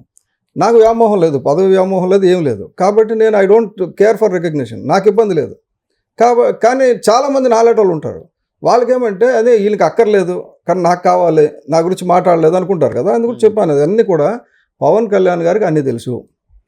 కాబట్టి మీరు చిత్తశుద్ధితో పనిచేయడమే, నాయకుడు చెప్పినట్టు చేయడమే, అంతకుమించి వేరే ఆలోచనలు వద్దు. ఎందుకంటే ఆ రోజుకి ఎక్కడ ఉందంటే, నేను ఆ ట్వీట్ పెట్టే టైంకి కనీసం ఒక 2,000 మంది నాకు ఫోన్లు చేసి ఉంటారు. ఇబ్బందులు, మాకు సార్ ఇక్కడ తప్పు మనిషిని ఇక్కడ ఇచ్చేస్తున్నారు, అది ఇచ్చేస్తున్నారు, అది చేస్తున్నారు. అందుకే లార్జర్ పిక్చర్ తెలీదు. నేను చెప్తున్నాను కదా, మీరు తెలుగుదేశం నుంచి వచ్చిన వైసీపీ నుంచి వచ్చిన వాళ్ళకి ఎందుకు తీసుకుంటున్నారని. లార్జర్ పిక్చర్ ఏంటి? వైసీపీ ఉండకూడదు, దట్ ఈస్ లార్జర్ పిక్చర్. కాబట్టి వాళ్ళు తీసుకుంటాం, కొంతమంది టికెట్లు ఇస్తాం, కొంతమందికి అంటే బేసిక్ ఏంటంటే మన పార్టీ గెలాలి, వాడు ఓడాలి, ఇది ఒక పరిస్థితి. రెండోది ఏంటంటే, మన ఇక్కడ వచ్చినోడు ఎవడు తప్పు చేసినా ఒకటి మాత్రం క్లియర్, నేను ఇన్సూరెన్స్ ఇస్తాను, వైసీపీ నుంచి కాదు ఎక్కడి నుంచి వచ్చినా, కాంగ్రెస్ నుంచి వచ్చినా, రాత్రి జనసైనికుడైనా తప్పు చేస్తే శిక్ష తప్పదు. పవన్ కళ్యాణ్ గారు కాంప్రమైజ్ చెయ్యరు, ఎంత పెద్ద తప్పు చేసినోడినైనా శిక్ష అనుభవించాల్సిందే. సో ఆ రోజు ట్వీట్ ఆ ఉద్దేశంలో చెప్పారు కానీ చాలా మందికి వేరే ఉద్దేశం, వైసీపీకి వేరే ఉద్దేశం. మీకు టికెట్ ఇవ్వలేదన్న బాధతో మీరు చేసిన ట్వీట్ గా అనిపించింది. అది కాదు బేసిక్ అదేంటంటే, ఎవరికి నేను చెప్తున్నాను కదా, ఆ ట్వీట్ చదివినోడు ఇప్పుడు కూడా ట్వీట్ ఉంది, నేను తీయలేదు. ట్వీట్ చదివినోడికి అర్థం అవుతుంది. సగం చదివితే మీకు ఇది చెప్తాను మీకు, అంటే ముగించే ముందు let us conclude here because you have also program. ముగించే ముందు సత్యహరిశ్చంద్రుడు నాటకం గురించి తెలుసా మీకు? తెలుసండి. తెలుసు కదా. సత్యహరిశ్చంద్రుడు నాటకం సగం చూసినోడు ఎప్పుడు నిజం చెప్పడు, పూర్తిగా చూసినోడు ఎప్పుడు అబద్ధం ఆడు, ఒకటే నాటకం. నా ట్వీట్ సగం చదివి ఆడ మాట్లాడాడు, పూర్తిగా చదివితే ఎవడు మాట్లాడు. నా ట్వీట్కి అంత అర్థం ఉంటుంది. ఎందుకు సగం చదివి సత్యహరిశ్చంద్రుడు నాటకం సగం చూసినోడు నిజం చెప్పడంటే, నిజం చెప్తే రాజ్యం పోయింది, బెల్లం పోయింది, పిల్లలు పోయారు, ఎందుకు వచ్చింది ఇంకా నిజం చెప్పడం శుభ్రం, అబద్ధం ఆడితే మా రాజ్యం ఉంటుంది కదా. అది నిజం పూర్తిగా చూసినోడికి ఏమర్థం అవుతుందంటే, ఇన్ని కష్టాలు పడినా ఉంటే మొత్తం దేవతలు వచ్చి మనల్ని అప్రిషియేట్ చేస్తున్నారు, అంతకంటే ఇంకేం కావాలి, కాబట్టి మనం అసలు చచ్చినా కూడా అబద్ధం ఆడకూడదు నువ్వు ఫిక్స్ అయిపోతారు. సరే, నా ట్వీట్ కూడా సగం చూసి వైసీపీ వాళ్ళు చాలా పండుగ చేసుకున్నారు, పూర్తిగా చూసిన వాళ్ళు కరెక్ట్గా సత్య గారు చెప్పింది కరెక్ట్ అని. నాకు పొరపాటున మా ఫాదర్ సత్య అని పేరు పెట్టారండి, నేను అబద్ధం ఆడినా, ఉన్నది ఉన్నట్టు చాలా బ్రహ్మాండంగా చెప్తా, నిర్మోహమాటంగా చెప్తా. కాబట్టి ఆ రోజు జరిగింది ప్రజల మనోభావాలను యాజ్ ఇట్ ఈస్గా తెలియజేశాను. పవన్ కళ్యాణ్ గారి ఉద్దేశాన్ని కూడా తెలియజేశాను. ప్రజల మనోభావాలు, లేకపోతే ఆస్పిరెంట్స్ మనోభావాలు, నాకు టికెట్లు లేవు, ఎందుకు ఒప్పుకోవాలో తక్కువ ఒప్పుకోవాలో, ఇది ఉంది. పవన్ కళ్యాణ్ గారి ఉద్దేశం అంటే రాష్ట్రాన్ని రైలు గట్టెక్కించాలి, మనం పవన్ కళ్యాణ్ గారితో సెయిల్ అవ్వాలనేది నా మెసేజ్. చివరి వరకు చూడకుండా మధ్యలో లేచి వచ్చేసి నాటకం పూర్తిగా అనుకుంటున్నాను. అందు గురించి అది ఉంచాను నేను, ఎందుకంటే తీసేస్తే మళ్ళీ చాలా మంది మీలాంటి వాళ్ళకి అనుమానాలు వస్తాయని. నెక్స్ట్ ఇంకోటి ఏంటంటే 2019లో నాకు ఇచ్చిన టికెట్ నేను జేడీ లక్ష్మణానికి ఇచ్చాను. సో నేను టికెటే కావాలనుకుంటే ఉండదు కదా. నేను ఎప్పుడు కూడా నేను ఏం చేస్తానంటే, నాకంటే బెటర్ ఎవడైనా ఉన్నాడో చూసి ఆయనకి ఇవ్వమని చెప్తాను. దాని మిగతా వాళ్ళకి టికెట్ నాకు ఇవ్వండి. ఇప్పుడు నేను అసలు ఇప్పటివరకు టికెట్ ఇవ్వమని కళ్యాణ్ గారిని అడగల. అడిగి మీరు కంటెస్ట్ చేయాలన్నప్పుడేమో నేను తీసుకెళ్ళి జేడీ లక్ష్మణ్ గారికి ఇవ్వండి, ఆయన అప్పుడు టీడీపీ తరఫున భీముల్లో పోటీ చేద్దాం అనుకున్నాడు. నేను తీసి టికెట్ ఆయనకి నేను ఇచ్చింది నేనే, వేరే వాళ్ళు ఎవరు కాదు. నేను బలవంతంగా పవన్ కళ్యాణ్ గారు చెప్పి, లేదండి ఆయన అంటే కొద్దిగా ప్రజల్లో ఇమేజ్ ఉంది, మీరు ఇవ్వాలి అని చెప్పేసి బలవంతంగా. ఆ తర్వాత తిట్లు కూడా కాయాల్సి వచ్చిందో, తినాల్సి వచ్చిందో, అది వేరే సంగతి. వదిలేసి వెళ్ళిపోయాడు కదా. వదిలేసి వెళ్ళిపోయింది కూడా కాకుండా మళ్ళీ ఏదో కామెంట్స్ కూడా చేశారు కదా. బేసిక్ ఎప్పుడు కూడా ఏంటంటే, మనిషికి ఒక ఏమంటారు దానికి నిగ్రహం ఉండాలి, నెక్స్ట్ ఓర్పు ఉండాలి. రాజకీయాల్లో ఏదో సాధించేద్దామని వచ్చి 4 మంచి మాటలు చెప్పేస్తే కాదు, ఓటమిని జీర్ణించుకొని అక్కడి నుంచి గెలడానికి ట్రై చేసి ఇది ఉండాలి కదా. అప్పుడు ఎక్కడ ఉన్నాడు ఆయన? అప్పుడు అందుకే తిట్టారు, నువ్వు ఇంత చెప్పావు కదా ఆ రోజు, మరి ఆయన ఎక్కడ ఉన్నాడు ఇప్పుడు? లేడు కదా మనతో అని. సరే తప్పు అయిపోయిందని చెప్తాను. సార్, ఆ మధ్య గట్టిగా వినిపించిన ఒక టాపిక్ అయితే ఉందండి, లోకేష్ గారిని డిప్యూటీ సీఎం చేయాలని చెప్పి వాళ్ళ నాయకులు, కొంతమంది నాయకులు, అందరూ కాదు, తర్వాత దాని మీద వాళ్ళ అధిష్టానం గట్టిగా వాళ్ళకి వార్న్ చేశారు. సో దానికోసం మాటలు కూడా ఆగిపోయాయి. కానీ అప్పట్లో లోకేష్ గారిని చేస్తే బాగుంటుంది, ఆయనకు కూడా ఒక సముచితమైన స్థానం, ఒక డిప్యూటీ సీఎంగా పవన్ గారిని చేసినట్టు ఆయన కూడా చేస్తే బాగుంటుంది ఇట్లాగని. అంటే మీ నాయకులు ఒకవేళ లోకేష్ గారిని డిప్యూటీ సీఎం అని చేయడానికి సిద్ధమైతే మీరు అంటే మీ వైపు నుంచి ఎలా ఉంటుంది రెస్పాన్స్? అంటే ఇది అసలు ప్రశ్నే కాదు, అసలు ప్రశ్నే ఉత్పన్నం కాదు కదా. సిచ్యువేషన్ అరైజ్ అవ్వకుండా హైపోథెటికల్ క్వశ్చన్ అడిగి రేపు అది కాదండి. బేసిక్ థింగ్ ఏంటంటే ఇక్కడ చంద్రబాబు నాయుడు గారు అంటే పవన్ కళ్యాణ్ గారికి గౌరవం ఉంది, పవన్ కళ్యాణ్ గారు అంటే లోకేష్ గారికి గౌరవం ఉంది. వీళ్ళిద్దరు అంటే లోకేష్ గారు, చంద్రబాబు నాయుడు అంటే పవన్ కళ్యాణ్ గారికి గౌరవం ఉంది. అందరం కలిసి హ్యాపీగా వెళ్తుంటే ఏమండి వీళ్ళిద్దరు కొట్టుకుంటే ఎవడు గొప్ప అండి, అయితే ఆడి సీట్ వస్తే ఏది మంచిదండి, ఈడి సీట్ వస్తే ఏది మంచిదండి, ఇదంటే ఆర్డినరీ జర్నలిస్ట్ లాగో రాకపోతే జర్నలిస్ట్ లాగా మీరు తయారవకండి. మీ బ్రీడ్ మీ దగ్గర ఉంచండి, డెఫినెట్ గా కొత్తగా తరంగా ఉంచండి. అలాగంటారా? మేము వచ్చింది రాజకీయాలు మార్చడానికి. నేను అనేది ఏంటంటే పవన్ గారు కూడా యాక్సెప్ట్ చేశారు అని అనుకోండి, ఫర్ ఎగ్జాంపుల్. సార్ హైపోథెటికల్ అయినా కూడా ఫస్ట్ ఆఫ్ ఆల్ హైపోథెటికల్ వద్దు. రెండోది ఏంటంటే మేము వచ్చింది ప్రజలు మార్చడానికి, పవర్ గురించి కాదు. పవర్ గురించి కానప్పుడు ఎవరికి పవర్ వస్తే మాకంటే, ఎవరికి రాకపోతే మాకంటే.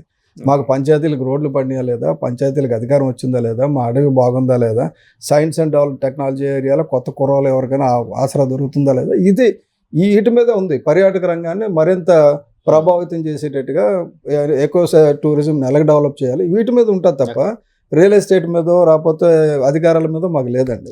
We are different. సార్ ఫైనల్గా కంక్లూడ్ చేసే ముందు ఇప్పుడు ఒక మాటలో మీరు చెప్పాలి అనుకుంటే ఒక 3 పేర్లు చెప్తానండి, వాళ్ళ కోసం ఏం చెప్తారు అనేది. పవన్ కళ్యాణ్ గారు, ఆయన ఒక మాటలో డిస్క్రైబ్ చేయాలి అంటే ఈజ్ వన్ అండ్ ఓన్లీ, అంతే. One and only. Chandrababu Naidu garu, ఆయన is a politician, shrewd politician. ఏంటి sir? He's a shrewd politician. Shrewd, okay. Lokesh garu, is a lucky person. Had అంటే ఆయన పుట్టడమే గోల్డెన్ స్పూన్తో పుట్టాడు. తండ్రి సీఎం, తాత సీఎం, ఇది కాబట్టి is a lucky man. Okay. Lokesh is a lucky man. Chandrababu Naidu is a shrewd politician. Pawan Kalyan garu is one and only person in this field, in this earth. Different person altogether. అంటే మొత్తం సర్వం కోల్పోయినప్పుడే ఒక మనిషి తలకు విలువ తెలుస్తుందండి. ఆయన చూసారు మీరు ఒకసారి ఆ జైల్లో అందరూ ఎవరి మటుకు వాళ్ళు జారిపోయినప్పుడు అసలు ఆ రోజు పరిస్థితి ఏంటి? పవన్ కళ్యాణ్ గారు నేను ఉన్నాను, నేను క్లీన్ పొలిటీషియన్ అని రోడ్డు మీదకి ఎక్కేస్తే అందరూ ఎక్కేస్తాం అనుకున్నారు కదా. కానీ పవన్ కళ్యాణ్ గారు అటువంటి ఆపర్చునిటీ పాలిటిక్స్ తీసుకోదలుచుకోలేదు. ఎవరైనా సరే ఒక రాజకీయ నాయుడు కష్టంగా ఉన్నాడు, ఈ రాష్ట్రంలో ఒక మంచి హైటెక్ సిటీని నిర్మించినవాడు, అలాంటి ఇబ్బందులు పడకూడదు. ఒక మంచి ఆలోచన, ఆపర్చునిటీ అనుకోండి. అదే ప్లేస్లో చంద్రబాబు నాయుడు గారు ఉంటే పని చేయరు. నేను చెప్పేస్తాను ఓపెన్ చేయరు డెఫినెట్గా. ఎందుకంటే ఆయనకు చంద్రబాబు గారి ప్లేస్ అంటే చంద్రబాబు గారి జైలు ఉదంతం ప్లేస్ లోని ఒకవేళ పవన్ కళ్యాణ్ గారు ఉండి పవన్ కళ్యాణ్ గారి ప్లేస్ లో చంద్రబాబు గారు ఉంటే చంద్రబాబు గారు ఆ విధంగా సపోర్ట్ చేయరు. ఎందుకంటే ఆయన రాజకీయ నాయకుడు అనేది మీ కామెంట్. ఆయన రాజకీయ నాయకుడు. నేను చెప్పేది